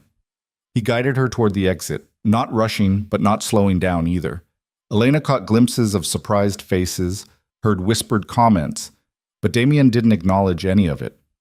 In the car, Elena finally let herself shake. She pressed her hands together to stop the trembling, but it didn't work. I'm sorry, she said. For what? For not handling that better. For letting her get to me. She's a vicious woman who's angry I moved on. That's not your fault. Damien loosened his tie. I should have warned you she might be there. You dated her? For about 6 months, 2 years ago. It ended badly. She still seems pretty invested. Natasha is invested in the idea of me, not the reality. He looked out the window. She wanted the status, the money, the power. When she realized I wasn't going to give her access to any of it, she tried to manipulate her way in. I ended things. She said I trapped you. She's projecting. That was her strategy, not yours. Elena turned to look at him. Did she actually try to get pregnant on purpose? Among other things. His jaw tightened. It's not a story worth repeating. They drove in silence for a while. Elena watched the city lights blur past, trying to process everything that had happened. The party, the dancing, Natasha's cruel words. Thank you, she said finally, for defending me. You're my wife. Even if it's just on paper, I won't tolerate people disrespecting you. Still, it meant something. He didn't respond, but something in his expression softened slightly. When they got home, Elena kicked off the painful shoes the moment they stepped inside. Damien shrugged out of his jacket, draping it over the stair railing. You did well tonight, he said. Better than well, actually. I barely survived. You survived a room full of sharks with perfect composure. That's more than most people manage their first time. Elena looked at him, this complicated man she'd married out of desperation. He'd been kind tonight, protective, almost like he actually cared. "Can I ask you something else?" she said. "It's becoming a habit." "Why did you end things with Natasha? Really?" Damien was quiet for a long moment. Then he said, "Because she saw me as a means to an end. Every conversation, every moment together, it was all calculated, strategic. I got tired of wondering what she really wanted. And you think I'm different? I know you're different. You signed a contract that explicitly states this marriage ends in 3 years. You're not trying to manipulate your way into my life permanently. You're just trying to survive." He started up the stairs. "That's refreshingly honest." Elena watched him go, feeling something shift in her chest, something complicated and confusing that she wasn't ready to examine. Upstairs, she checked on Rosie, fast asleep, surrounded by stuffed animals, then went to her own room. She peeled off the beautiful dress, removed the expensive jewelry, scrubbed the makeup from her face. In the mirror, she looked like herself again. Tired, uncertain, but herself. Her phone buzzed, a text from Sarah. How did it go? Elena sat on the edge of the bed, thinking about how to answer. The gala had been terrifying and overwhelming, and Natasha had been cruel, and she danced with Damien like they were actually married. It was complicated, she typed back. Tell you tomorrow. She set the phone aside and lay back on the bed, staring at the ceiling. Tomorrow, Rosie would meet the tutor. Next week, there would probably be another event, another performance, another test of how well she could play the role of Mrs. Volkov. But tonight, for just a moment, it hadn't felt entirely like playing, and that scared her more than anything else. The tutor arrived on Tuesday morning carrying a bag full of colorful books and wearing a smile that seemed genuine. Her name was Claire Stevens, mid-40s with kind eyes and the patient demeanor of someone who'd spent years working with young children. Elena met her at the door, Rosie hiding behind her legs. Mrs. Volkov, it's lovely to meet you. Claire extended her hand. And this must be Rosie. Rosie peeked out, curious but cautious. Hi, she said quietly. I brought some books I thought you might like, Claire said, crouching down to Rosie's level. Do you want to see them? Rosie looked up at Elena, who nodded. It's okay, baby. Within minutes, Claire had Rosie sitting on the library floor, looking through a picture book about a family of rabbits. Elena watched from the doorway, arms crossed, protective instincts on high alert. She's good, Damien said from behind her. Elena jumped slightly. She hadn't heard him approach. You're home early. I wanted to be here for this. He leaned against the doorframe, watching Claire and Rosie with an expression Elena couldn't quite read. You approve? I don't know yet. Ask me in an hour. But by the end of that hour, even Elena had to admit that Claire was perfect. Patient without being condescending, engaging without being overwhelming. Rosie was already asking when Claire would come back. Wednesday and Friday, Claire said, packing up her materials. Same time, if that works for you. It works, Elena said, then remembered herself. Thank you for being so good with her. She's a bright little girl. This is going to be fun. Claire smiled at Rosie. See you Wednesday, okay? Okay, Rosie waved enthusiastically. After Claire left, Rosie bounced around the library, showing Damien the book Claire had let her keep. He listened with what seemed like genuine interest, occasionally asking questions that made Rosie explain things in more detail. Elena found herself watching them together, this powerful, dangerous man and her small daughter, and feeling something uncomfortable twist in her chest. Mommy, did you see the rabbits? Rosie demanded. I did. They're very cute. Claire said we're going to learn about numbers next time, and maybe play a counting game. Rosie climbed onto the couch next to Damien, completely at ease. Do you know how to count? I do, he said seriously, but I'm always willing to learn more. I can teach you. I'd appreciate that. Elena left them there and went to find Mrs. Kovac in the kitchen. The older woman was preparing lunch, chopping vegetables with practiced efficiency. The tutor went well? Mrs. Kovac asked without looking up. Yeah, she's good. Elena sat at the kitchen island. Rosie likes her. And you? I like that Rosie likes her. Mrs. Kovac's mouth twitched. That's not the same thing. I know. Elena traced patterns on the marble countertop. It's just hard, accepting help, especially from him. Why? Because nothing's free. There's always a cost. Mr. Volkov isn't charging you for the tutor. Not with money, but with expectations, with obligations, with... Elena stopped, not sure how to articulate the feeling. I just don't want Rosie to get attached to something that's going to disappear in 3 years. Mrs. Kovac set down her knife. May I be honest with you? Please. You're so busy protecting yourself from getting hurt that you're missing what's actually happening. She gestured toward the library where Rosie's laughter could be heard. Your daughter is happy. She's safe. She has opportunities she wouldn't have had otherwise. Maybe instead of waiting for the other shoe to drop, you could just accept that some good things don't have ulterior motives. The words hit harder than Elena expected. You think I'm being paranoid. I think you're being careful. But there's a difference between careful and closed off. Mrs. Kovac returned to her vegetables. Mr. Volkov is a complicated man, but in 8 years, I've never seen him be cruel to someone who didn't deserve it. If he says he'll protect you and your daughter, he means it. For 3 years. That's longer than most people's promises last. Elena wanted to argue, but she couldn't find the words. Instead, she just sat there, listening to Rosie's voice counting loudly from the other room, and wondered if Mrs. Kovac might be right. The weeks that followed developed their own rhythm. Claire came 3 times a week, and Rosie flourished under the attention. Damien continued his pattern of early departures and late returns, though he made a point of having dinner with them most nights. Elena found herself settling into the routine despite her best efforts to remain detached. Then one Friday night, everything shifted. Elena had put Rosie to bed and was reading in the library when she heard raised voices from Damien's study. She tried to ignore it. His business wasn't her concern, but the conversation was getting louder. Then something crashed, glass breaking. Elena was on her feet before she consciously decided to move. She reached Damien's study just as the door flew open, and a man she didn't recognize stormed out, face red with anger. "This isn't over, Volkov!" he shouted over his shoulder. Damien appeared in the doorway, tie loosened, jaw tight. "Yes, it is, and if you come to my home again without an invitation, you'll regret it." The man left, slamming the front door hard enough to rattle the windows. Elena stood frozen in the hallway, heart pounding. Damien noticed her, and his expression shifted. "How long have you been there?" "Long enough." "Who was that?" "No one important." He seemed pretty important based on all the yelling. Damien rubbed a hand over his face, suddenly looking exhausted. "A former business partner who made some poor decisions and wants me to bail him out. I declined." It sounded like more than that. It wasn't. He started to close the study door, then paused. "I'm sorry you heard that.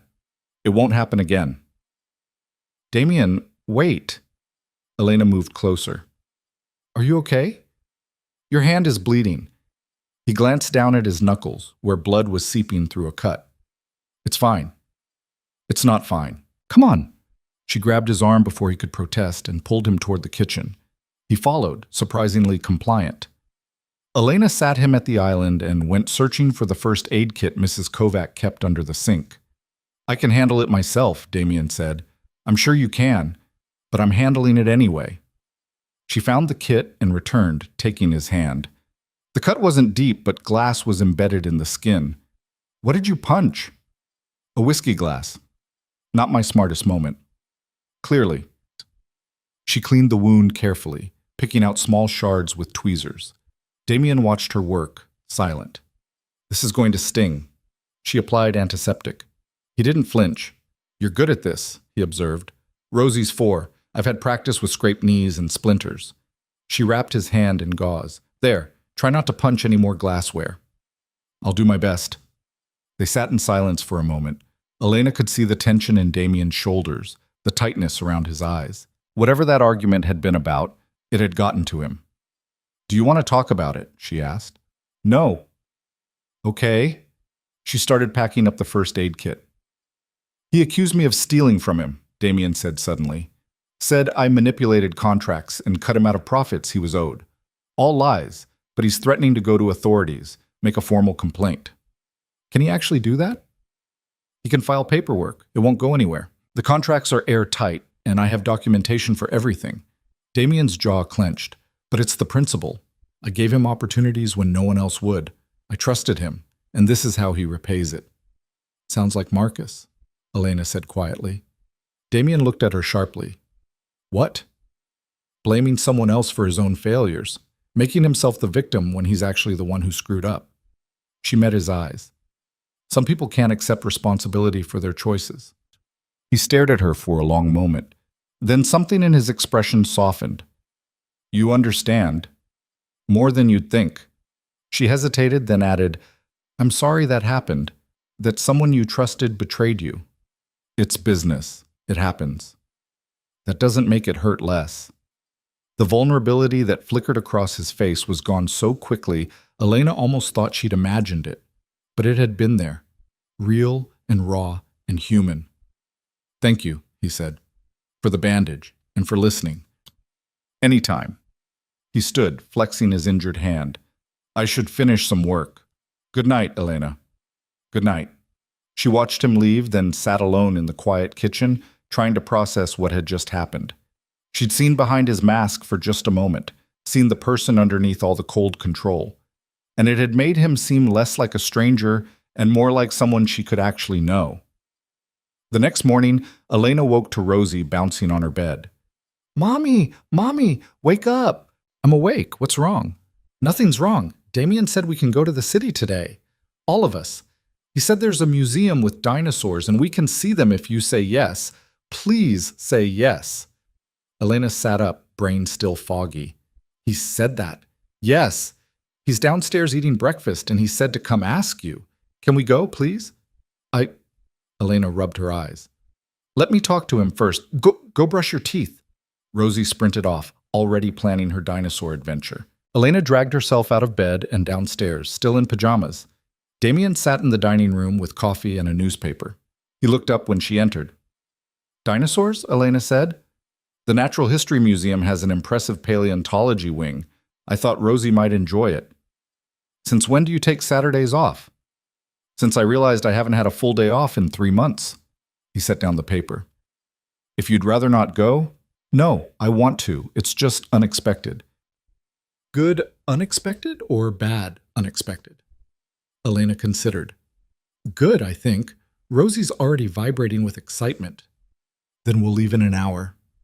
The museum was crowded with families, kids running between exhibits with parents trailing behind.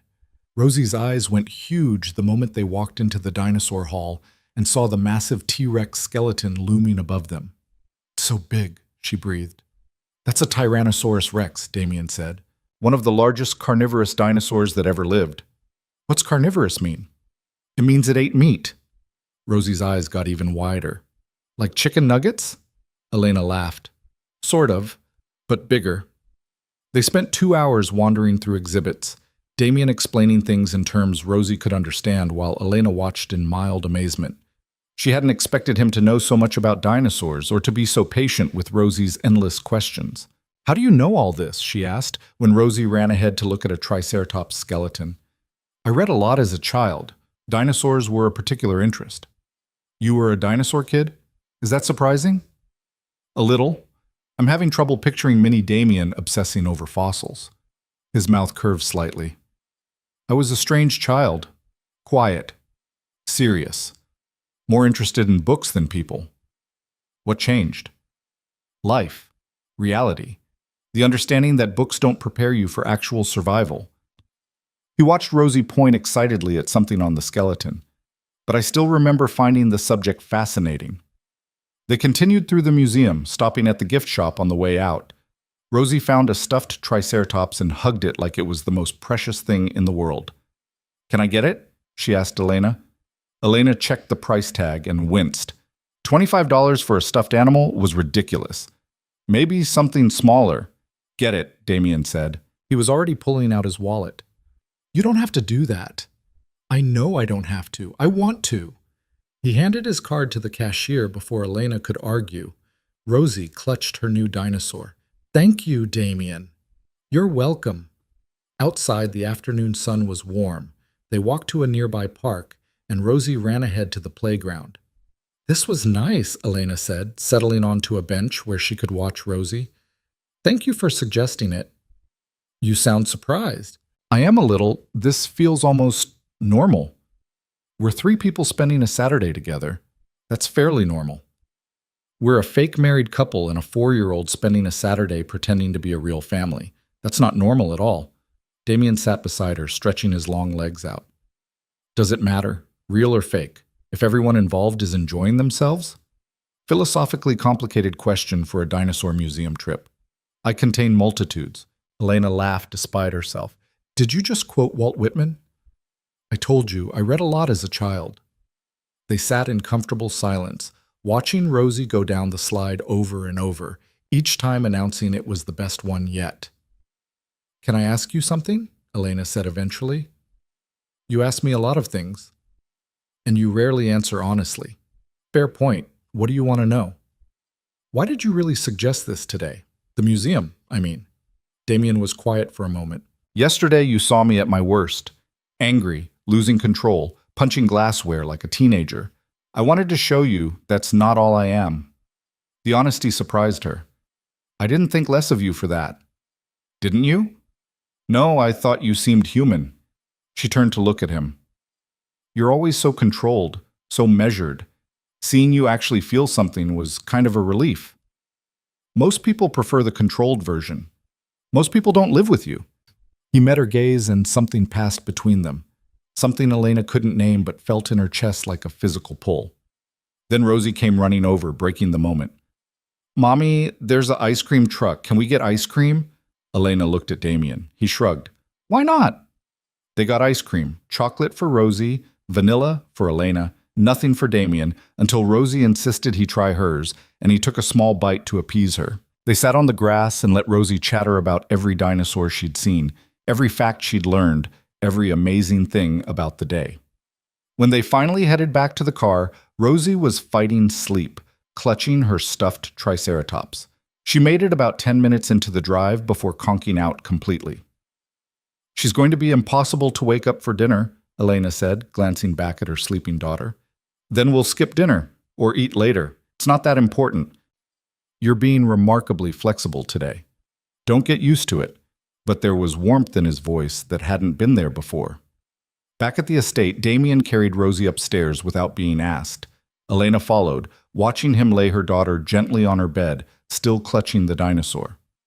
She's getting attached to you, Elena said quietly in the hallway. Is that a problem? I don't know yet. Ask me in 3 years when we're explaining why you're not around anymore. We'll handle it when the time comes. For now, let her be happy. He started toward his own wing, then paused. I enjoyed today, more than I expected to. Me too. He nodded and left. Elena went to her room and sat on the edge of the bed, trying to figure out what was happening. She'd agreed to a business arrangement, a transaction, 3 years of playing a role in exchange for safety and money. Feelings weren't supposed to be part of the equation. But sitting in the park today, watching Damien explain dinosaurs to Rosie with unexpected gentleness, something had shifted. Some wall she'd carefully maintained had developed a crack, and she had no idea how to fix it. The following week brought another event, this one a business dinner at an upscale restaurant. Elena wore another dress Mrs. Kovac had procured, emerald green this time, and tried to prepare herself for more scrutiny. But the evening was surprisingly pleasant. The other couples were warm, asked about Rosie with genuine interest, and treated Elena like she belonged there. Damien's hand rested on her lower back throughout dinner, a casual touch that felt increasingly natural. On the drive home, he seemed relaxed in a way she rarely saw. That went well, he observed. It did. Your colleagues are nicer than I expected. Those are my partners, not colleagues. There's a difference. Which is? Partners have your back. Colleagues are just people you work with. Elena processed that. How do you know the difference? Time, trust. Watching how people behave when things go wrong. He glanced at her. The Andersons, the couple sitting across from us, lost everything in the financial crash 15 years ago. I gave them seed money to rebuild. They've paid it back 3 times over, but more importantly, they're loyal, real loyalty. Like Mrs. Kovac said you value. Exactly. What about me? The question slipped out before Elena could stop it. Do you trust me? Damien was quiet for a long moment. I'm starting to. Even though I'm only here because of a contract? The contract brought you here, but it's not why you're staying. What do you mean? You could have tried to run by now, found a lawyer who'd argue duress, gotten the marriage annulled, taken your chances with debt collectors. He kept his eyes on the road. You haven't. Not because you can't, but because you don't want to. He was right, and that terrified her. Maybe I'm just afraid. Maybe, or maybe you're starting to see that this arrangement isn't as terrible as you thought. Elena didn't have an answer for that. At home, she checked on Rosie, sound asleep, then found herself wandering to Damien's study instead of her own room. He was there, jacket discarded, reading something on his computer. Can't sleep? He asked without looking up. Not yet. She hesitated in the doorway. Can I come in? It's your house too. Elena entered, perching on the edge of the leather couch. I've been thinking about what you said, about why I'm staying. And? You're right, I could have fought this harder, could have found a way out. She picked at a loose thread on her dress. But the truth is, Rosie is happier here than she's ever been. She has stability, opportunities, safety. How do I take that away from her just because I'm scared? Scared of what? Of this becoming real, of forgetting it's temporary. She met his eyes. Of getting used to you. Damien set down the pen he'd been holding. Would that be so terrible? I don't know. Would it? He stood and crossed to the couch, sitting beside her. Not touching, but close enough that Elena could feel the warmth of him. I'm not going to lie to you, he said. This arrangement has an expiration date. That was the agreement, but that doesn't mean the next 3 years have to be miserable. What are you suggesting?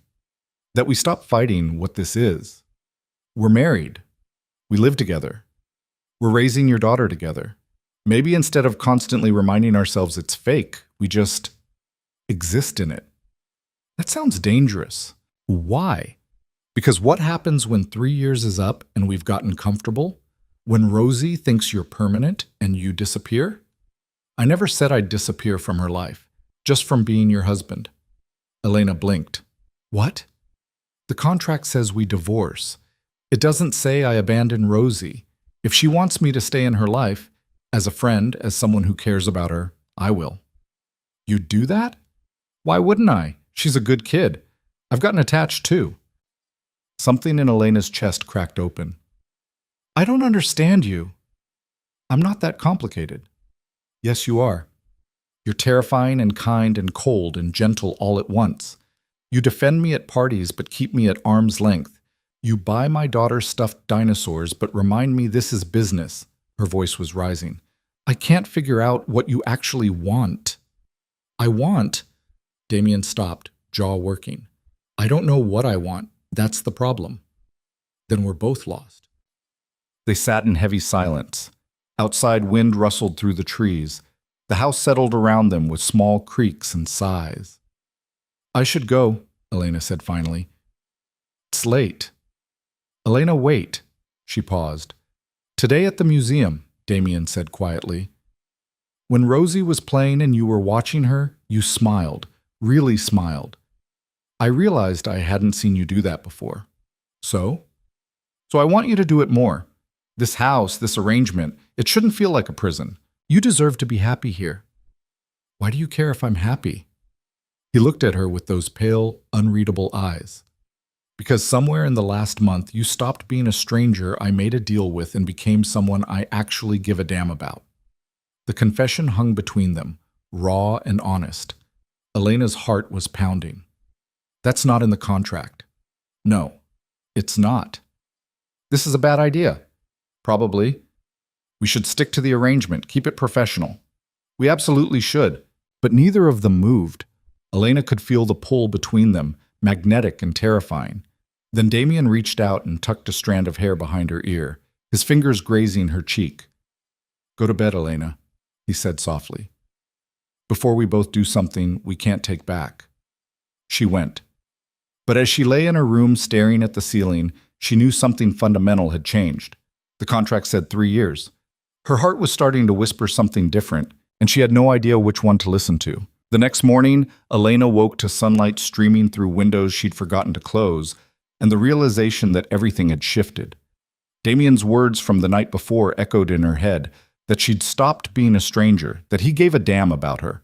The careful distance they'd maintained was crumbling, and Elena wasn't sure if she should try to rebuild it or let it fall completely. She found him in the kitchen, already dressed for work, drinking coffee while reading something on his phone. "Morning," she said, keeping her voice neutral. He looked up, and for just a second, something vulnerable flickered across his face before the mask slid back into place. "Morning. There's fresh coffee." "Thanks." She poured herself a cup, hyper-aware of the space between them. "About last night, we don't have to talk about it." "I think we do." Damien set down his phone. "All right, what do you want to say?"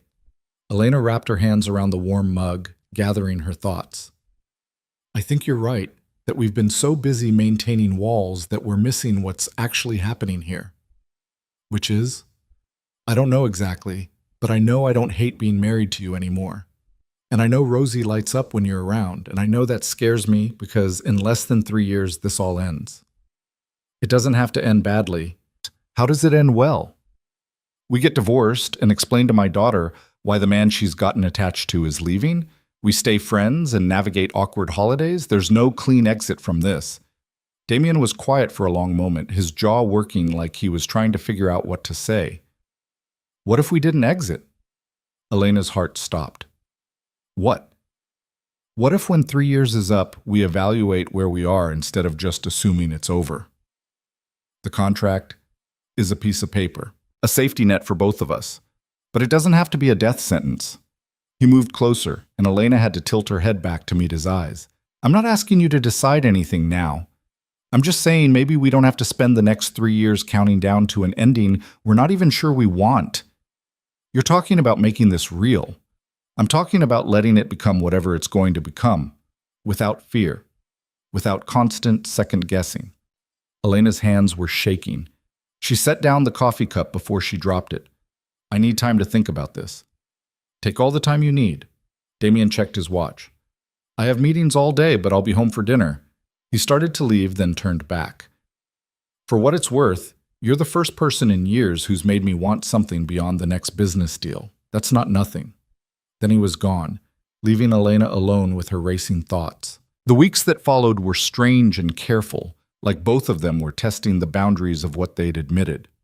Damien came home earlier more often. They had dinner as a family almost every night. He taught Rosie to play chess, which devolved into games where she made up rules that made no sense, and he went along with it anyway. Elena caught herself watching him more, noticing small things.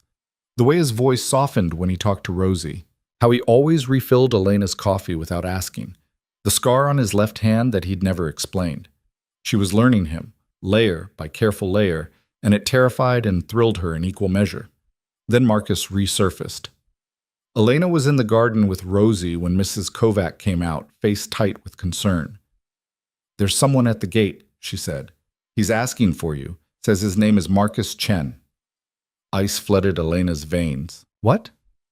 "Security stopped him, but he's insisting he needs to speak with you. Something about unfinished business." Rosie looked up from the flower bed where she'd been digging. "Who's Marcus?" "No one important, baby." Elena's mind was racing. "Mrs. Kovac, can you keep Rosie inside for a bit?" "Of course," the older woman held out her hand. "Come on, sweetheart, let's make cookies." Rosie went willingly, already chattering about what kind of cookies she wanted to make. Once they were inside, Elena pulled out her phone with trembling hands and called Damien. He answered on the first ring. "What's wrong?" "Marcus is here, at the gate. He wants to talk to me." Silence. Then, "I'll be there in 20 minutes. Don't go near him." "I'm not planning to." "Elena, I mean it. Stay in the house. I'll handle this." "He's my problem." "He stopped being just your problem the day you married me. Let me handle it." The line went dead. Elena stood in the garden, arms wrapped around herself, trying to process that Marcus had actually shown up. After everything he'd done, after abandoning her and stealing millions and disappearing, he had the audacity to come here. She went inside but couldn't sit still. She paced the living room, checking her phone every 30 seconds, jumping at every sound. Finally, she heard the gravel crunch of Damien's car arriving. He came through the front door with 2 of his security team, his expression carved from stone. "Where is he?" Still at the gate. Security wouldn't let him through. Good. Damien pulled off his jacket, tossed it over a chair. Stay here. I want to come with you. No. Damien, please, I need to see him. I need to... Her voice cracked. I need to look him in the eye and not fall apart. He studied her face, and something in his expression softened. All right, but you stay beside me, and if I tell you to go back to the house, you go. Understood? Understood. They walked to the gate together, Damien's security flanking them. Through the ornate iron bars, Elena could see Marcus standing next to a rental car, looking smaller and shabbier than she remembered. He'd lost weight. His expensive suits were gone, replaced by jeans and a wrinkled button-down. When he saw Elena, his face lit up. Elena, thank God! I've been trying to reach you for weeks. She stared at him, this man she'd almost married, and felt nothing but cold anger. What do you want? Her voice came out steadier than she expected. I want to explain about what happened, about why I had to leave. Marcus moved closer to the gate. It wasn't what you think. I was in trouble and I panicked, and I'm so sorry I left you like that. You stole $12 million, Damien said, voice flat and dangerous. And you left her to take the fall. Marcus's eyes flicked to him nervously. I don't know what you've been told, but I didn't steal anything. There was a misunderstanding with some investments. Don't lie to her. Damien's tone could have frozen hell. I have documentation of every fraudulent transfer you made, every falsified account, every client you scammed. You're a thief, and the only reason you're not in prison is because I chose not to press charges. Because you wanted her for yourself. Marcus's mask slipped, showing the desperation underneath. You swooped in the second I was gone, married her before the wedding flowers even died. That's not coincidence. You're right, Damien said. It's not. It's opportunity. You left a debt and a woman who deserved better. I offered her a solution. A solution? Marcus laughed bitterly. You trapped her, probably threatened her, held the debt over her head until she had no choice. Is that what you think happened? Elena stepped forward, hands clenched. That I was so helpless I let myself be bullied into this? I know you, Elena. You're not strong enough to stand up to someone like him. The words hit like a slap. For a moment, Elena was back at the altar, trembling and humiliated, believing she was exactly what Marcus said, weak, helpless, unable to save herself. Then Damien's hand found the small of her back, steady and warm, and something in her snapped. You don't know me at all, she said, voice gaining strength. You knew the version of me that was desperate enough to believe your lies. The woman who thought someone like you could actually care about her. But that person is gone. Elena, please. I chose this marriage. Damien gave me the terms and I accepted them because I'm smart enough to recognize a good deal when I see one. My daughter has stability. I have security. And I'm not drowning in debt because of your mistakes. She moved even closer to the gate. You want to know the difference between you and him? He's been honest from the start. Cold, yes. Demanding, yes. But honest. You lied every single day we were together. Marcus's face had gone red. You're making a mistake. He's dangerous, Elena. You think he married you out of kindness? Men like him don't do anything without a reason. You're right. He had reasons. And he told me what they were instead of lying about them. Elena felt Damien's hand press more firmly against her back, anchoring her. Now get off this property before I call the police myself and tell them exactly where to find the man who stole millions and fled the country. You wouldn't. Try me. Marcus looked between them, and Elena saw the moment he realized he'd lost. Whatever he'd come here hoping to accomplish, to manipulate her, to get money, to cause trouble, it wasn't going to work. You deserve each other, he spat. Both of you. Enjoy your fake marriage and your fake life. He got in the rental car and peeled out, gravel spraying. Elena watched him disappear down the tree-lined drive and felt something loosen in her chest. She'd stood up to him, hadn't fallen apart, hadn't begged him to explain or apologize or make it make sense. She'd been strong. Damien's hand moved from her back to her shoulder, turning her to face him. Are you all right? I think so. She let out a shaky breath. That was terrifying. You handled it perfectly. I almost didn't. When he said I wasn't strong enough, I almost believed him. But you didn't. That's what matters. His eyes searched her face. You're stronger than you know, Elena. I've been trying to tell you that since the day we met. Elena looked up at this complicated, dangerous man who'd somehow become the person she relied on most. Thank you for being here, for backing me up. Always. The word was simple but weighted with promise. They walked back to the house together, and Elena realized that for the first time since Marcus had left her at that altar, she felt free. Not because the debt was forgiven, or because she lived in a mansion, or because she had financial security, but because she'd proven to herself that she could stand on her own 2 feet and not break. That night, after Rosie was asleep, Elena found Damien in the library with a book and a glass of whiskey. Can we talk? She asked from the doorway. He set down the book immediately. Of course. Elena came in, closed the door, and sat in the chair across from him. I've been thinking about what you said, about letting this become whatever it's going to become. And? I'm scared. I'm still scared, but I'm tired of being scared more than I'm living. She twisted her wedding ring, the real one, not the too big temporary one from that first day. Rosie asked me today if you were going to be her daddy now. Not her father, but her daddy. The person who's there every day. What did you tell her? I told her the truth, that you're my husband and you care about her and you're part of our family now. Elena's eyes stung. And then I realized I meant it. Somewhere in the last few months, you stopped being the stranger I made a deal with and became family. Damien set down his glass and moved to kneel in front of her chair, taking her hands. Elena, let me finish, please. She took a shaky breath. The contract says 3 years, and maybe we get to the end and we've driven each other crazy and we're ready to walk away. But maybe we don't.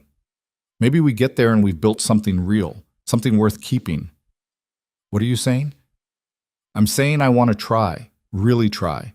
Not just coexist in the same house and count down to an expiration date, but actually build a life together. She squeezed his hands. I'm saying I'm falling for you, Damien Volkov, and it terrifies me, but I'm done running from it. His eyes closed briefly, and when they opened, they were blazing with something Elena had never seen before.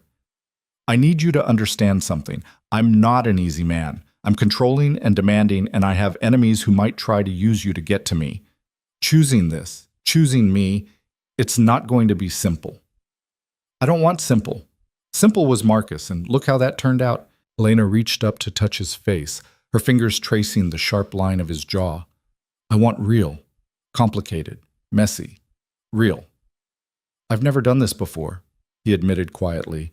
Felt this way about someone. Let myself want something beyond business and power. Then we'll figure it out together. Damien surged forward, kissing her with an intensity that stole her breath. Elena kissed him back, pouring months of tension and fear and reluctant affection into it. When they finally broke apart, both breathing hard, Damien rested his forehead against hers. I'm going to mess this up, he said, probably multiple times. Same, but we'll fix it. That's what people who care about each other do. I more than care about you, Elena. That's the terrifying part. Good terrifying or bad terrifying? I'll let you know when I figure it out. They stayed like that for a long moment, wrapped up in each other, the library quiet around them. Outside, the estate's grounds were dark except for the security lights. In her room down the hall, Rosie slept peacefully, safe and loved. Everything Elena had been afraid of was happening. She was falling in love with her husband. Their contract marriage was becoming real. The temporary arrangement was starting to feel permanent, and for the first time, she wasn't trying to fight it. The next few months unfolded like a different life. Damien made good on his promise to let their relationship develop naturally. He moved slower than Elena expected, respecting boundaries she didn't even know she had, waiting for her to close the distance between them. They had their first real date on a Thursday, dinner at a restaurant where they'd gone for business, but this time it was just them. No performance, no audience, just conversation that lasted until the staff started cleaning around them. Their second date was a disaster involving miniature golf, where Damien was aggressively competitive and Elena laughed so hard she cried. Their third was watching movies on the couch after Rosie went to bed, Elena falling asleep against his shoulder and waking up the next morning in her own bed with no memory of how she got there. Slowly, carefully, they built something neither of them had expected. Rosie noticed the change immediately. She started calling Damien Daddy, a compromise she'd invented herself. She demanded he read her bedtime stories and started saving artwork to show him specifically. Watching them together made Elena's chest ache in the best way. Sarah was less convinced. "You're falling for him," she said over coffee one afternoon, Rosie playing in the garden visible through the window. "I know. Elena, this was supposed to be temporary."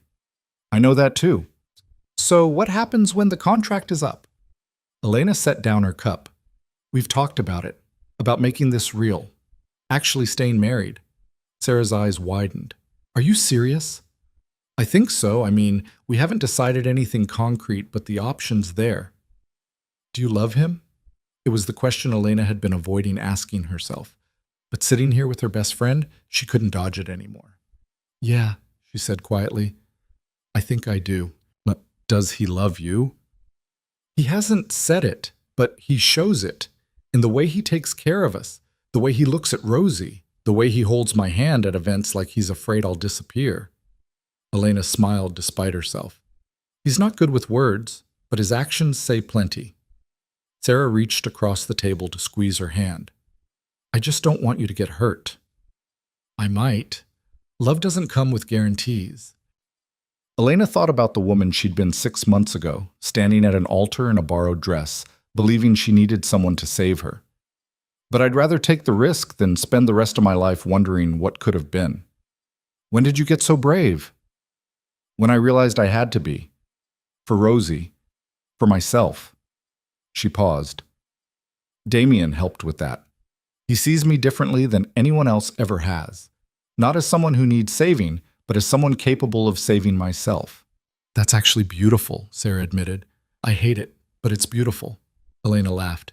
"You don't hate it. I hate that I'm going to have to admit I was wrong about him. But yeah, I don't actually hate it." Later that night, Elena found Damien in his study, working late as usual. She knocked on the half-open door. "Busy?" He looked up and his expression softened. "Never too busy for you." "That's a very husband thing to say." "I'm practicing." He closed his laptop. "What's on your mind?" Elena came in and sat on the edge of his desk. "I've been thinking about the contract, about what happens when year 3 comes up." Damien's expression was carefully neutral. And I think we should tear it up." His eyebrows rose. "What?" "Not the legal parts, the debt forgiveness, the financial protections, all that stays. But the part that says we have to divorce. I want to get rid of that." "Elena, let me finish. I know we're supposed to have more time to decide. I know we agreed not to rush anything, but I don't need 3 years to know that I want this to be real. I want to wake up every morning and not count down to an ending. I want to build a life with you without an expiration date hanging over us." Damien stood, moving around the desk to stand in front of her. "Are you sure? Because once we do this, once we make it real, I'm not letting you go." "Good. I don't want you to." He cupped her face in his hands, thumbs brushing her cheekbones. "I love you. I should have said it sooner, but I wanted to be sure you were ready to hear it." Elena's breath caught. "You love me?" "Desperately, completely, in ways I didn't know I was capable of." He kissed her forehead.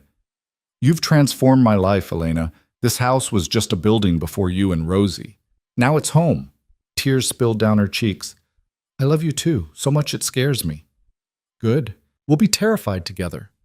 He kissed her then, slow and deep and full of promise. When they broke apart, Elena was smiling through her tears. "So we're doing this?" she asked, "making it official?" "We're already married. It doesn't get more official." "You know what I mean." "I do. And yes, we're doing this." He pulled her close, and Elena let herself sink into the solid warmth of him. "I'll have my lawyer draw up an amendment to the contract. Something that makes this permanent. Real." "What about the settlement? The money I was supposed to get after 3 years?" "I'll set up a trust in your name. So you always have security, always have options. I never want you to feel trapped." Elena pulled back to look at him. "I don't feel trapped. For the first time in my life, I feel free." 2 weeks later, they signed the new agreement. It was much shorter than the original, just a few pages outlining financial protections and provisions for Rosie, with all mentions of divorce removed. Damien's lawyer seemed baffled. Elena's lawyer seemed thrilled. Patricia Stern just smiled like she'd predicted this outcome all along. "Congratulations," she said, shaking both their hands. "This time you're actually choosing each other." She was right. The first time they'd been driven by desperation and necessity. This time was different. This time was real. That night, they celebrated quietly. Just the three of them, Elena, Damien, and Rosie. Having dinner in the garden under string lights, Mrs. Kovac had helped hang. Rosie was oblivious to the significance, just happy to eat outside and chase fireflies afterward. But Elena and Damien knew. Sitting at that table, watching their daughter laugh, they both understood that they'd found something neither had been looking for. A real marriage, a real family, a real future. 6 months after that, Damien proposed properly. Not with a contract and a deadline, but with a ring he'd designed himself and a speech that made Elena cry. They renewed their vows in the same cathedral where it had all started, but this time the pews were filled with people who actually cared about them. Sarah stood as maid of honor, crying harder than Elena. Mrs. Kovac sat in the front row looking proud. Rosie was the flower girl and took her job very seriously. And when Damien kissed his bride, really kissed her, not the polite forehead touch from before, the applause was genuine. After the ceremony, Elena stood in the same spot where she'd waited for Marcus and marveled at how different everything was. She'd been so broken that day, so terrified and lost. "What are you thinking about?" Damien asked, coming up behind her. "About how I stood here a year and a half ago thinking my life was over. And now? Now I know it was just beginning." She turned to face him, this man who'd walked into her disaster and offered her a second chance.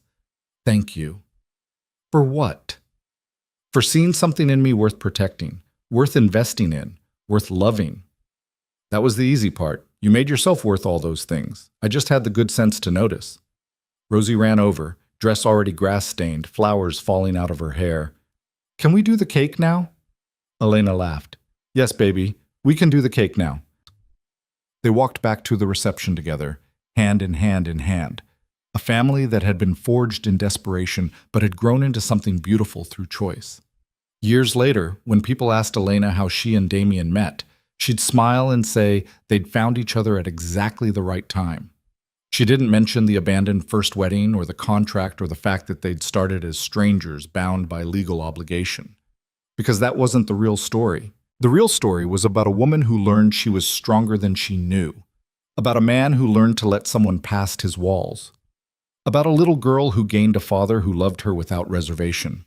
The real story was about two broken people who decided to stop running from connection and built something lasting instead. And when Rosie got older and asked how her parents fell in love, Elena would tell her the truth, that sometimes the best things in life come from the worst moments, and that choosing to be brave when you're terrified is the most important choice you can make. Damien established a foundation in Elena's name, focusing on supporting single mothers who needed financial assistance and resources. Elena ran it herself, using everything she'd learned about being powerless to help others find their own strength. Rosie grew up surrounded by love and opportunity, never doubting that she was wanted. When she turned 16, Damien legally adopted her, not because he had to, but because they both wanted it.